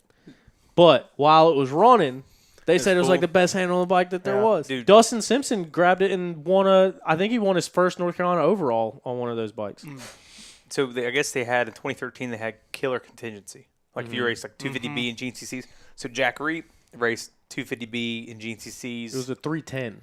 So he bought a WR250, and it lasted 3 hours, and the rod was hanging out the side of the cylinder. And I guess he had a good warranty. They took it back and picked up a KTM 250XE the same day. He's like, I ain't never riding that piece of shit again. Had a Marzuki forks on it, right? Yeah. 2013. Yeah. He said that thing was a pile of shit. They weren't very reliable. No. Mine, so like the way that the starter gear was and the way that it was on the flywheel was the dumbest setup ever. And that thing burned out and basically welded the flywheel. But just a flywheel for one of those bikes was like $1,400 for just a flywheel. Dude, that's fucking ridiculous. So I damn grinded it off, took the worm gear out of the starter and said it's kickstart only. Sprint gear, brother. And then bought that YZ450F. You remember whenever I had that KX450? I bought it off Palmer's. I thought it was kind of low hour. They also thought it was because it was super clean. It was Loretta's race bike. I had Is that it the one you sunk in Georgia that year? So I was winning Georgia. I was so excited. There was like 2 laps to go, and I did not feel fat at all. I was gonna win. I swore I was gonna win. I'd never won a GNCC, and I was winning the Open B. I sunk that son of a bitch up to the radiator cap. I remember that. I lapped him. Yeah. It was great. I remember that. And I remember all of the mechanics and stuff there. I remember Fred Andrews standing there kind of smiling at me, and I thought, and he didn't even know me yet. I was like, you freaking cocksucker. Asshole. All these guys were like, yeah. Little did he know that he was going to spying on his team. I was going to be spying on his piece of shit team. So all these guys there were like, yeah, we're not going to help you out. We're clean. And I'm like, son of a, are you shitting me?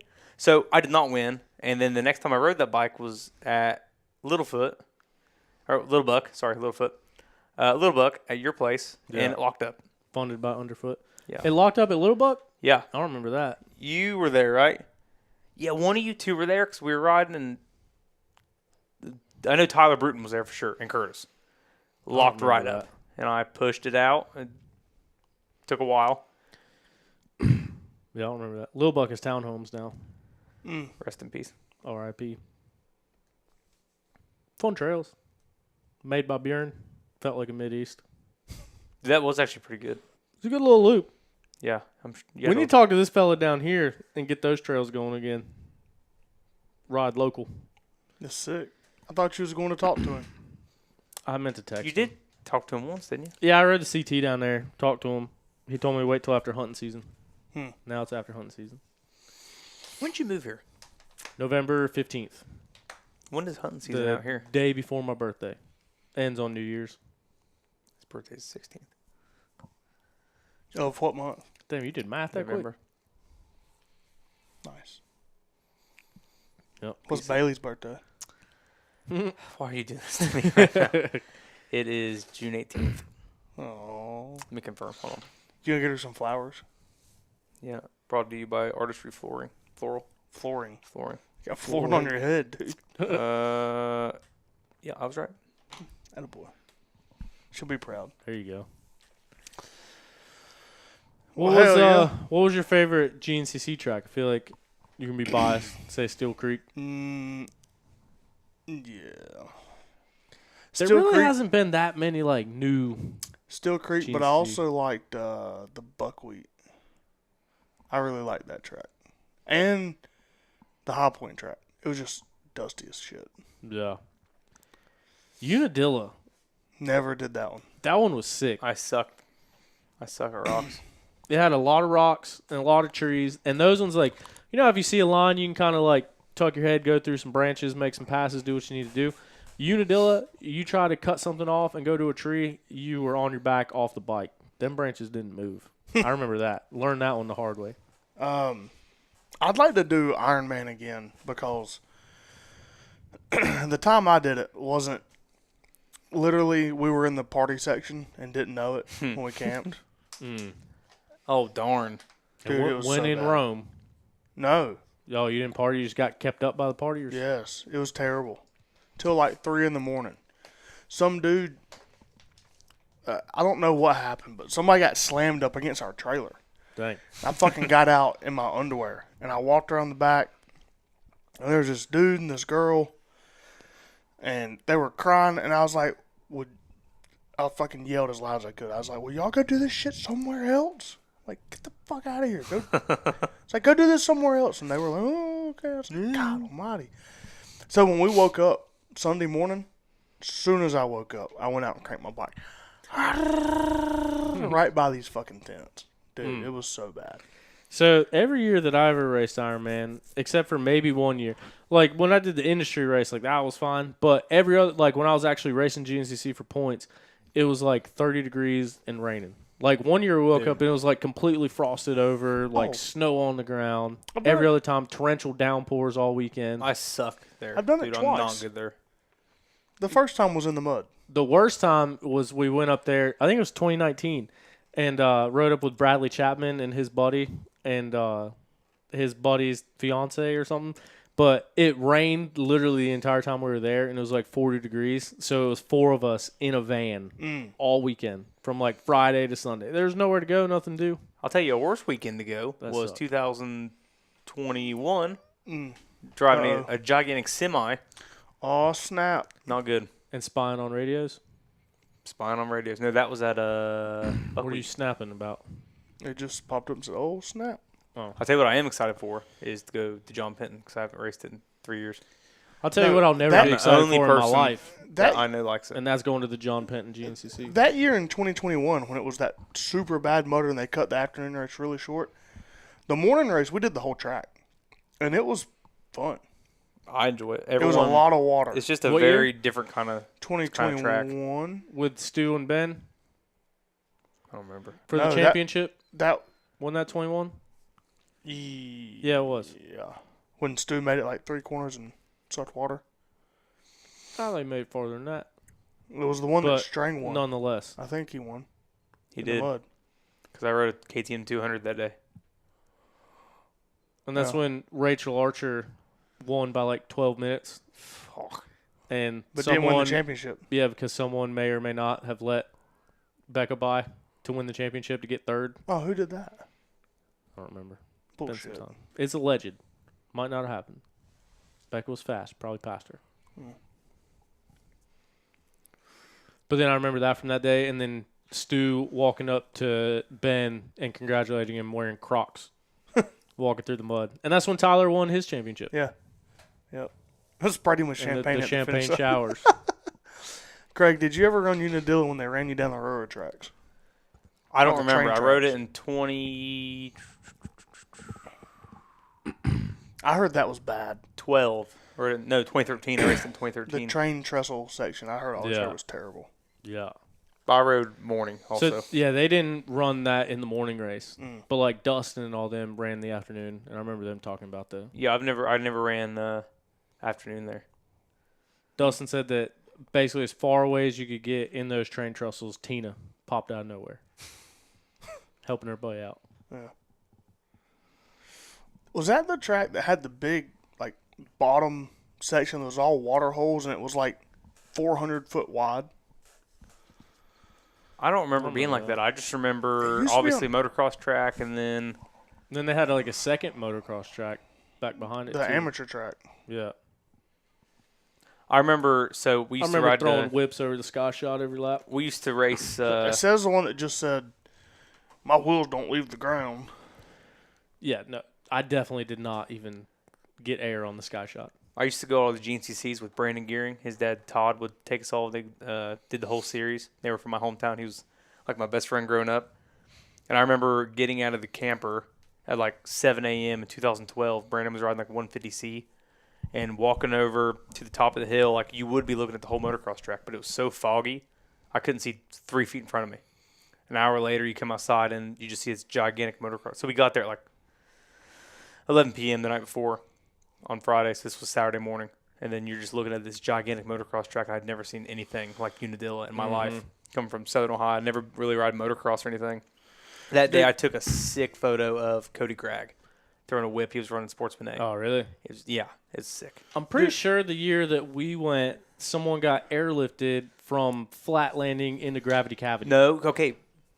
So Like someone this was rode 2013, the one I'm thinking of. So you off probably of didn't gravity go there. cavity into the hole. Dude, 2012, the year that I took this picture of Cody, sky shot, someone in Sportsman A whipped and came down. His throttle stuck in the air and he landed on the back tire and he looped it out. Like he landed like Axel Hodges on the back tire, looped it and broke both of his legs. And his bike goes into the water. His YZ250 sitting there running around in a circle and finally catches traction and lands in the stinking water hole in the middle. Both legs. I was freaking out. That doesn't sound like fun at all.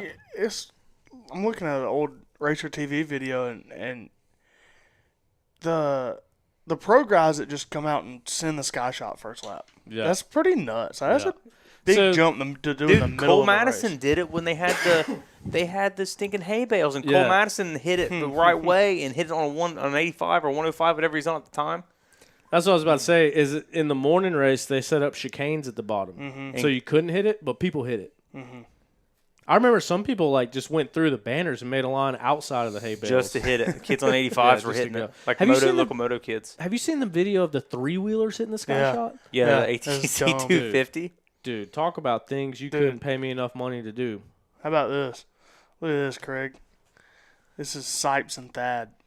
Sipes and then Year look up. at Thad You're up. in the middle of a race throwing big ass whips like What year was that? 2015.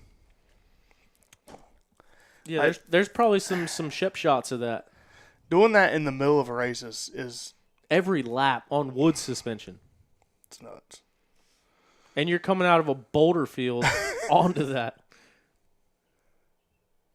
But there used to be a section somewhere, one of the GNCCs that literally you hop down in this like water hole roadbed, and I swear it was like, Snowshoe. no, Remember Georgia 2014? Everything was a water hole roadbed. yeah, I think, yeah. That was the old Georgia. Yes. The Cannonball. No, No. that Cannonball was was a it. 1 year race, right? No, I did Cannonball twice. Yeah, this was 2014. This would have been general. It was at General. I'm going to find this photo.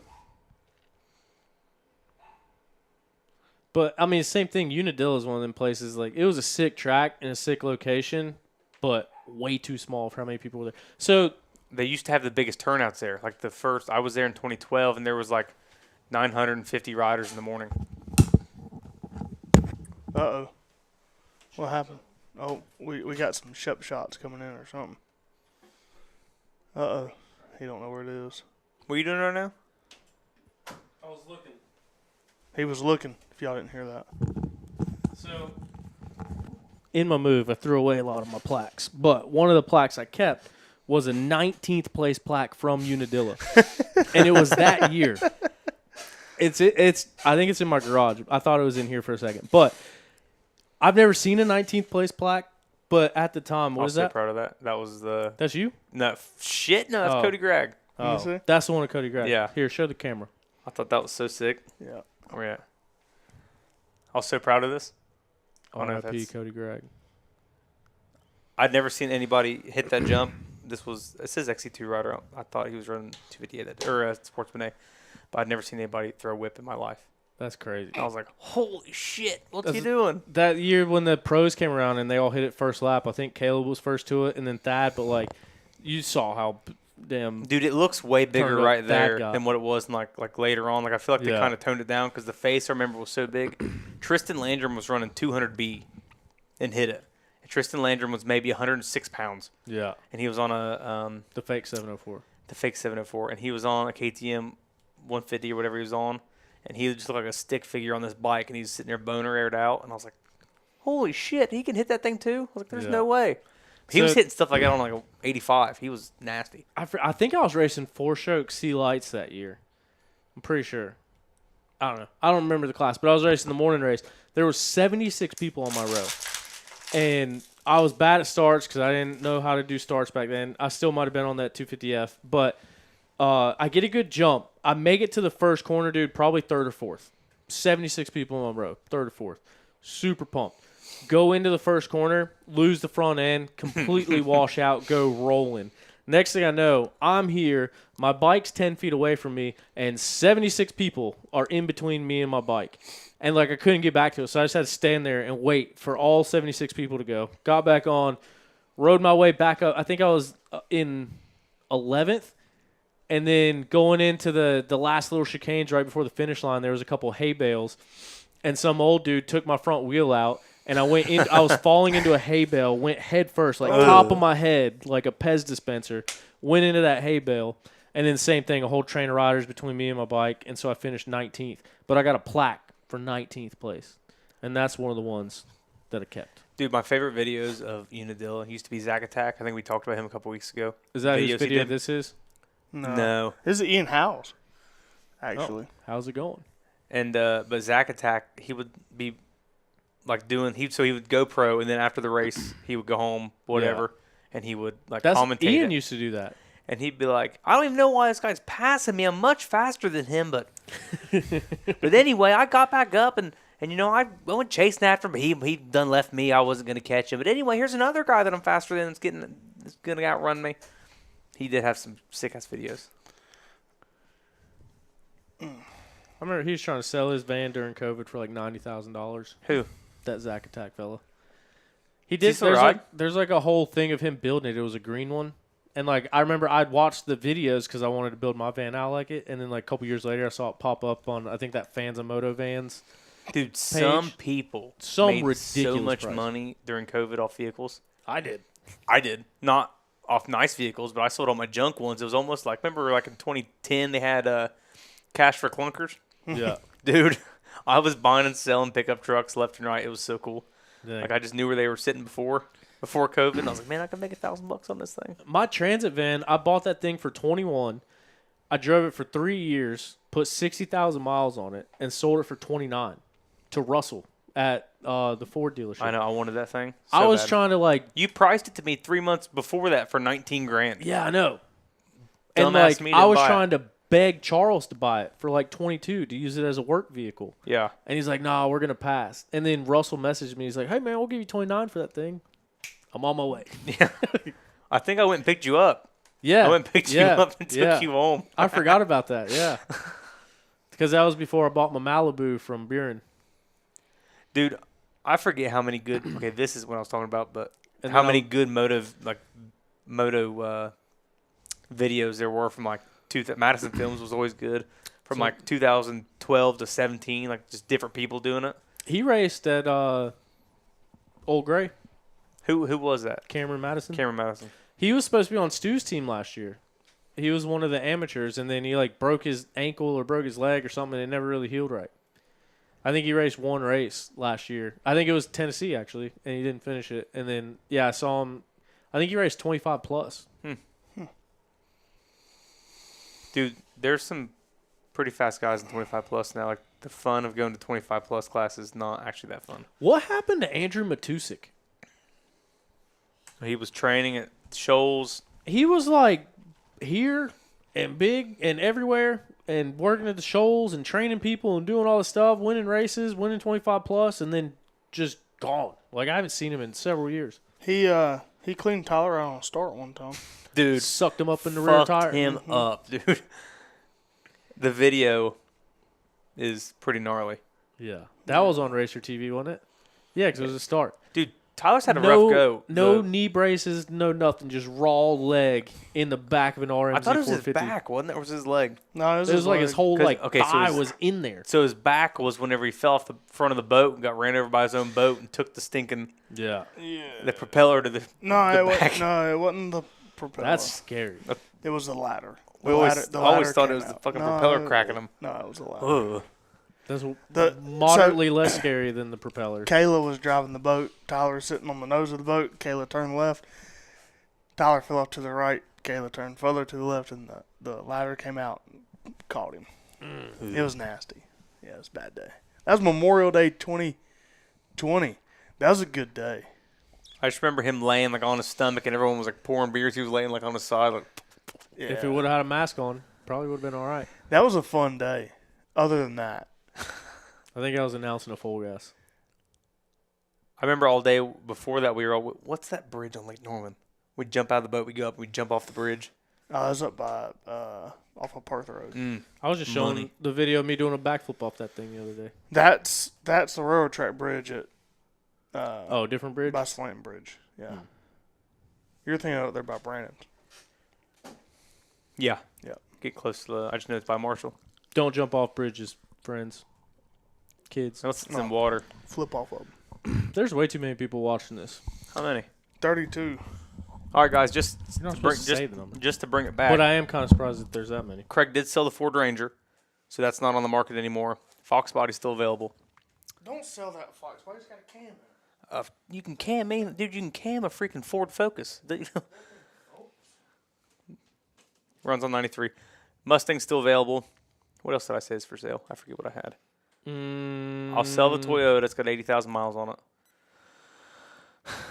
Will sell a gas 350 because I want to try it 450 real bad. How much for the Toyota? You ain't gonna like it. You ain't gonna buy it. So Who wants to buy a pit bike? I got a pit bike for sale. what else do I have? I have something else I thought I wanted to sell. I'm getting a new pit bike. I bought a CR 125. Gotta sell the old pit bike. You buying a TTR 110? Yeah. Attaboy. Blue Crew. Blue Crew. I think the TTR one. I can ride it because it's a Yamaha. Yeah. Shout out. It's gonna be the best pit bike that there was, but I think it's gonna be more backyard friendly too. Yeah. Just keep a But then stock pipe on it. Dude, some of the races, I feel like is better on a pit bike. Well, dude, for you, if you're filming a GNCC, I wouldn't want to be like on a 250FX all day long. See, Like you can, I would. I mean, if you got one hand or whatever, like sometime I'm sure you need your left hand to do something, not run a clutch. So media is supposed to be on a pit bike, and I had to get a special exemption to be on a big bike, and the main reason is because of my leg, like how messed up my leg was from the brake and then the second brake. Shout out Yamaha Tenere, buy one. Hey, I didn't crash. Yeah, killed deers. Killed deer, no problem. Kept me going. Didn't even go down. But my thought process is two-part. One, I wear my gear. Like I might look like an idiot, but I don't care. Dude. I wear full gear, Fuck 'em. just like I was racing. You pay Boots, taxes, do all it. that. Because I don't want to dab a leg and re-break my leg. I re-broke it playing disc golf, so I don't want to hurt it again. So that was one of the main reasons. The other reason is on a pit bike, dude. I can't tell you how many times I've gone around corners and there's a GNCC official on a quad going 60 miles an hour down a fire road, and on a pit bike you're so low. Like I've had to dive off into the woods so many times and not get straight head on collided with. And so on a big bike, like I'm up tall, I can see around the corner. They can see me. It's more responsive. So I prefer riding the big bike for that reason. But like Old Gray, I was walking between those three spots, like going down to the bottom of the hill and back up. In those situations, it'd be nice to have a pit bike, no clutch, jump on it, carry the camera. I know a guy that might be at Powerline, could run a camera. He could be at Powerline. Let's do it. He could be. If you get that 110, you let me borrow the 110 for media. All right. Just got to find a way to get it there. I can take it. Tesla only See- holds one. See, what I'm trying to do is, and I hope Matt McCormick isn't listening. I got a 'cause Yamaha this is my e-bike. idea. You can ride that. It's possible. I want to buy this box truck off Matt McCormick. The one you showed with me? the old Ampro one. Yeah. Dude, I want it so bad. So I was like, man, if I make a deal with him, I go up there with like Toth or Eric Geese, and I take my 350 or whatever I'm going to race that day. I might race a 2-stroke. I don't know. Take it up there and then drive the box truck home. And then I'll have an Ampro box truck that we could put our Yamahas in. See, I'm way Hey. more afraid of buying old vehicles with high mileage than Dude, you are. it's You buy fine. everything. I get scared. Dude, look at this. Okay, everybody on the live stream, I don't know if anyone's going to give a shit about this or not. 1987 Yamaha YZ490. Good condition, runs strong. Okay? Messaged him, $3,500. Look at this thing. This thing is us all day long. Where are we at here? Let's get that. You guys see this thing? Yeah, wait for it to focus. That is an 87 YZ490. It's got bark busters on it. Gold wheels. I call that my gold tooth. We could go get this thing. How much? It's $3,500. I bet I can get it for 28 or 3. See, the issue why I haven't went and got it yet is because there's an 83 CR480 in Salisbury for sale. A buddy of mine has. It's got disc, or it's got drum front and rears, and I can race it in Evolution 3. This is an 87. It's got disc fronts, so I can't race it in Evolution 3. I'd have to run Classic Revolution. But it's a Yamaha. Dude, maybe that's what we do. We're trying to find a way to get to Vintage Days. We need to find me an old Yamaha to go race at Vintage Days. Dude. To represent Blue Crew. 87, And I'm in. YZ490. Did you break your right leg or left? Left. Is See? it left leg kick? Right hand kick. Oh. This is That you all trials day. bike I had was a left leg kick. I couldn't do it. I had to My get off Husky- the bike and kick it with my right leg. My Husky's left hand kick. I hop off of it and I kick it with my right. Randy Richardson. I got that video of him starting his old Husky. On the start line, he was off of it and kicked it with his right leg, jumped on. Yeah. But dude, I'm telling you, like, there's not much money to be made on this bike, but I want one. I don't want to have to do much work to it though, because like I said, there's not much money to be made. Probably no money to be made.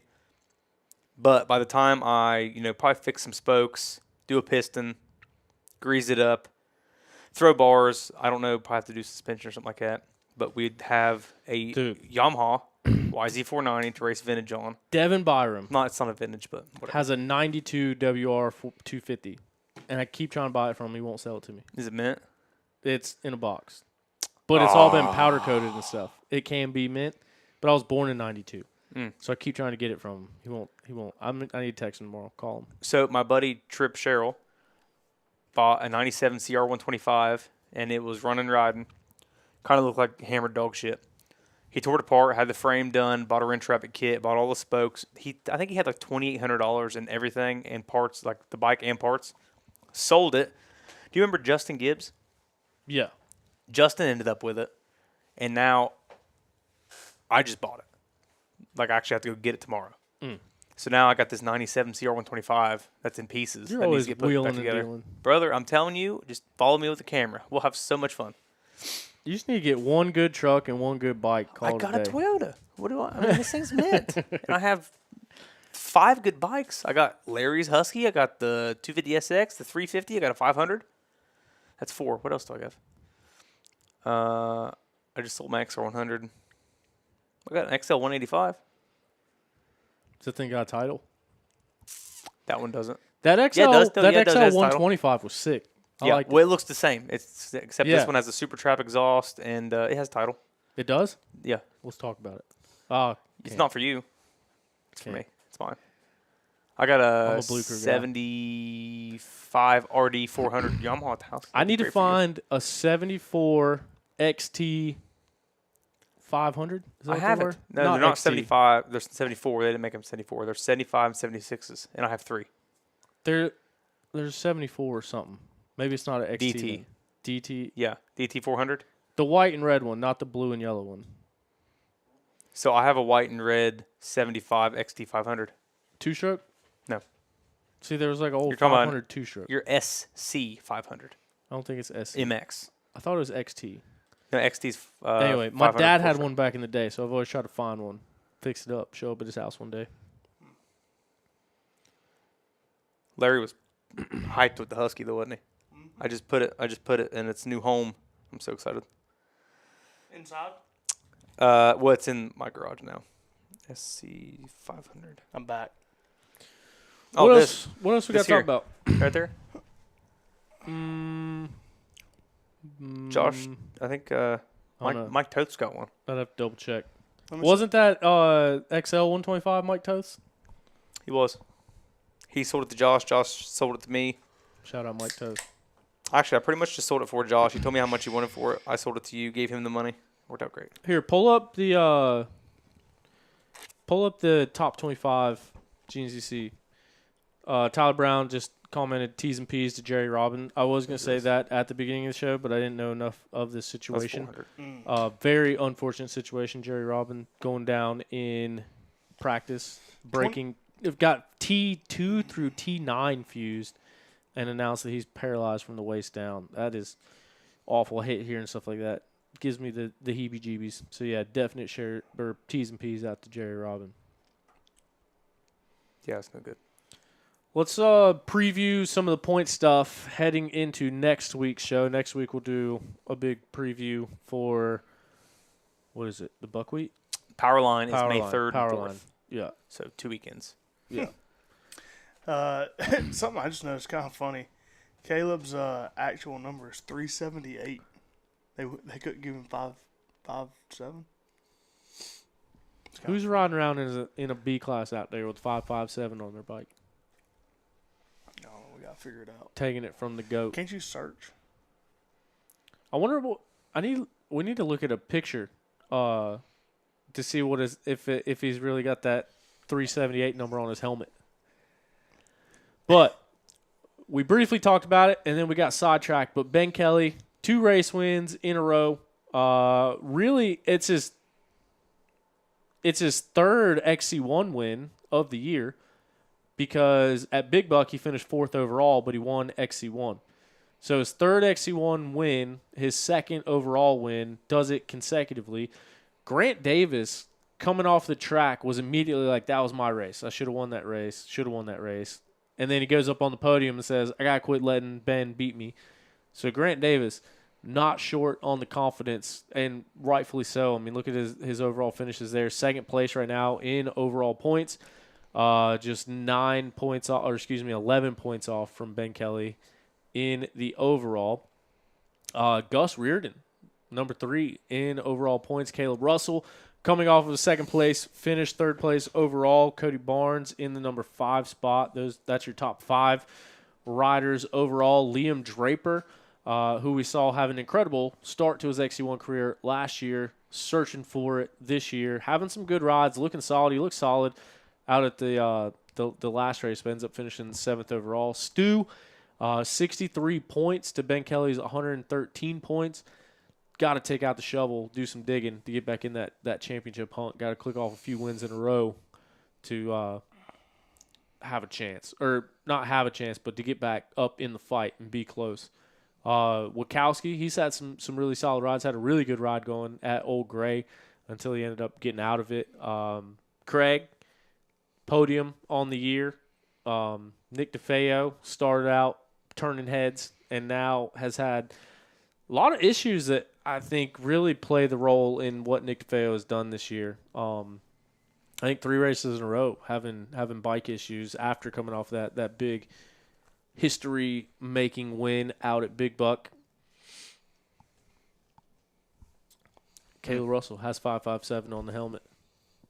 Maybe it's a clerical error online for the 378, 5.57 of Caleb Russell. I do think there's been quite a few Cowie 250F DNFs. Yeah. Rest in peace. Hopefully they get it all figured out. Let some buddies make some money. But yeah. No, yeah, maybe it was because at Big Buck he was 5.57. Oh, you know what? He didn't race last year, so he can't have a consistent number. So if he gets it, he gets it. It seems like he knows some people that could get that sorted out for him. Huh. It was just the Old Gray. That's weird. Hmm. Hold on. Can't you search? Oh, we're going down a rabbit hole. Could you imagine being on the starting line at Old Gray and Caleb Russell sees you on the starting line and he's wearing 378 and you're wearing 5.57? Oh, it's 5.57 on the overall. Yeah. Oh, but that's in the overall points. Might have been a clerical error. Yeah, that's weird. But anyway, Battle of Goats this weekend, Full Gas this weekend, Mideast, Hare Scramble this weekend. Not sure what's going on the West Coast. Probably something going on out there. I need to hit up Cody. Cody was supposed to call on the show the other day. He's going to be in North Carolina. Maybe we can get him on the show. That'd be sick. I bet he's not here on Tuesday. Have to get a bigger tripod. I have to go somehow meet up with him this weekend. Either that You or can't. he might be here earlier this week, pre-riding somewhere. Brown Mountain. Brown Mountain. I don't even think I'd want to go to Brown Mountain with Cody Webb. That sounds scary. We went to Toth. Yeah. Dude, Close enough. do you remember the It was log or the tree over on the hill? I forget what yeah, space I got it it is. on video. Ridiculous. It was dumb. I don't know how to explain this without being incriminating, but it was gnarly. It was a tree. It was on a marked trail. That's not what I meant. It was a tree that had fallen over at the top of a hill, but the tree broke it like 4 foot up. Yeah. And he comes up the hill, sets a little log here, and just preloads the log and just frames the thing. He didn't make it, and he flipped over the other end, but It's cool as still shit. massive. Like most of us, we're doing our best just to get up the hill and look competent, and he comes up the hill with enough time to preload, like set the bike up and then jump. And we're like, what the fuck was that? Like all these old heads were up there, and they'd never seen anyone do something like that. They're like, holy shit, what's he doing? Dang. It was gnarly. That's a talented dirt bike rider there. Did you see him and Stu out in Utah riding around right now? Oh, yeah. They're on that At the trip. Rocky Mountain? Oh, really? That's what that is? Yeah. Oh, that makes a lot more sense now. I thought it was just like a sponsored thing. I mean, they are sponsored by Rocky Mountains. I mean, it could be, but No, I'm pretty sure it was that trip that you went at a GNCC banquet. Yeah. Yeah. That makes way more sense now. I don't think he won that at a GNCC banquet. Speaking of Rocky Mountain, you can use our link to shop on Rocky Mountain, get parts yourself. And also a big shout out to our good buddy, friend of the program, Zach Tussle with Raymond James Financial. He is a racer and a financial advisor that helps his clients win when it comes to retirement and financial planning. TussleInvestments.com, Tussle with 1L, or hit him up on the socials. Let him know you listen to OTP. You get a free consultation. See exactly how it is that he can help you. Right now is a great time to buy. Everything's still down a little bit. If you don't have any money in, now's the best time you can get it in. So, yeah. Is that financial advice from T-Shop? This is not legal financial advice, but it is a recommendation for Zach Tussle to give you financial advice. I'm just the Shout out. vessel to get you to the financial advice. Zach's got a stand-up jet ski that I'd really like to wreck again. Dude, I can't ride those things. I can get up on it all right, love and then I'm like going in a straight line, and I'm just like slowly falling over until I Same. just eat shit. Same. Zero. I can get up and ride it in a straight line. That's it. See, I can drag elbows on them things, Dude, you can- and then you fall over. Bullshit. Dude, I got videos. I bet he can, because this son of a bitch can go down the road on a skateboard on his hands. I'd say he can run a stand-up jet ski. Tussle's pretty damn good on that thing. So I got a group of buddies that they all used to race, but now their thing is stand-up jet skis. Like, they don't race dirt bikes anymore. They go out like 15 people deep on Lake Norman. Every Wednesday they set up Yeah. a course at Yeah, Governor's Island. but like they're all freestyle guys. Like, they can like do backflips, like all flat ground and stuff, and that stuff makes no sense to me. I don't even know. I've how seen a it's couple guys in coves. I think we were skiing one day, and we were watching that guy in the corner. I had Did a you ski? super jet. I would just go ride Tom down. was skiing. I was watching. I'd ride down coves and then like bunny hop over logs. That's Dude, as there's exciting no way as I in get. hell. I don't know if you. I don't think you were really in. It was like 2013. I remember I almost bought Lane's 440 Kawasaki. So Lane was living in West Virginia. Michael living in West Virginia. I think Thad had one. Like Nathan Thornhill had one. There was like a group of guys who raced GNCCs, and in the summertime they go down like Cheat Lake or somewhere in West Virginia. Yeah. Everybody was running them. Like basically all the fast guys all summer long were just running around on stand-ups, and it was the coolest shit in the world, like seeing everybody, like the videos of them. Yeah. And that started the big wave of everybody wanting one. Yeah. And I've wanted one ever since. And then I get on tussles, and I feel like a jackass. What does he have? A Cowie? Superjet. Oh, he has a Superjet? Yeah. So the Superjet that I bought from Jason Thomas, he'll probably threaten to sue me for saying his name. Still blocked, by the way. That was Shane Watts's. Like, when I got the title, it was titled to Shane Watts. Like, it was still in his name. I thought that was pretty cool. Mm-hmm. Do you still have the title? No. Sold it. When 3 out of the 4 of the motor mounts were broken. But I was assured that there was nothing wrong with it. Toth had one, and I was going to Southwick, and he's like, "Hey, my brother wants that super jet. Do you mind running down to South Carolina and picking it up for me?" I was like, "Yeah, where's that?" It's in Travelers Rest, and I was like, "Fuck, dude." So I got down to Travelers Rest. I think it was at Corey's house, McDonald's, and I get it, and it's just a bag of freaking parts. And I was like, "Oh my god!"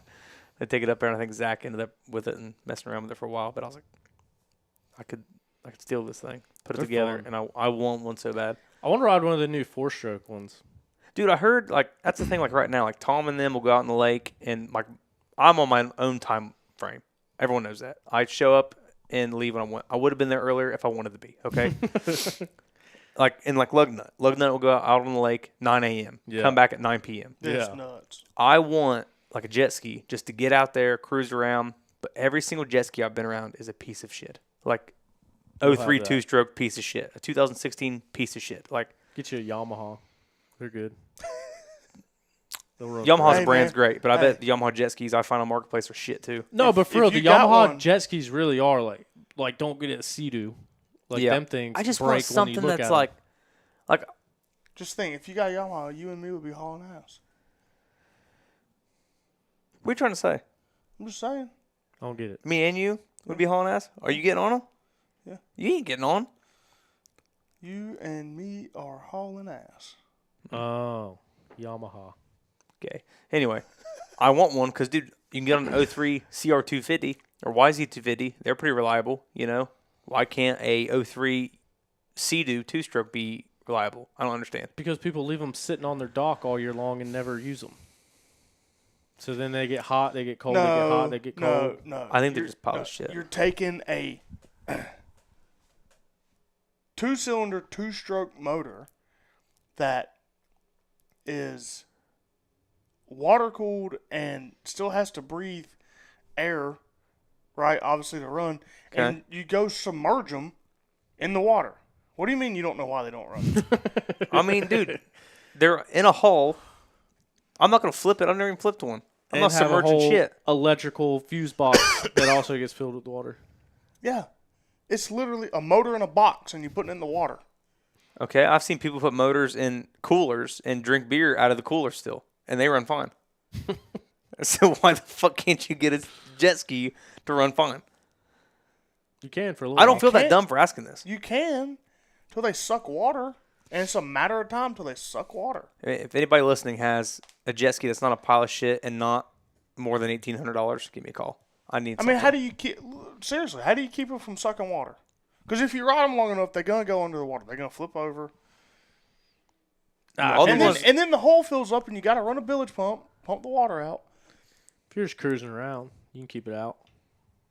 But My what's the phone point went in off. I was that? really hoping somebody would be texting me and saying, "Hey, I got one for free."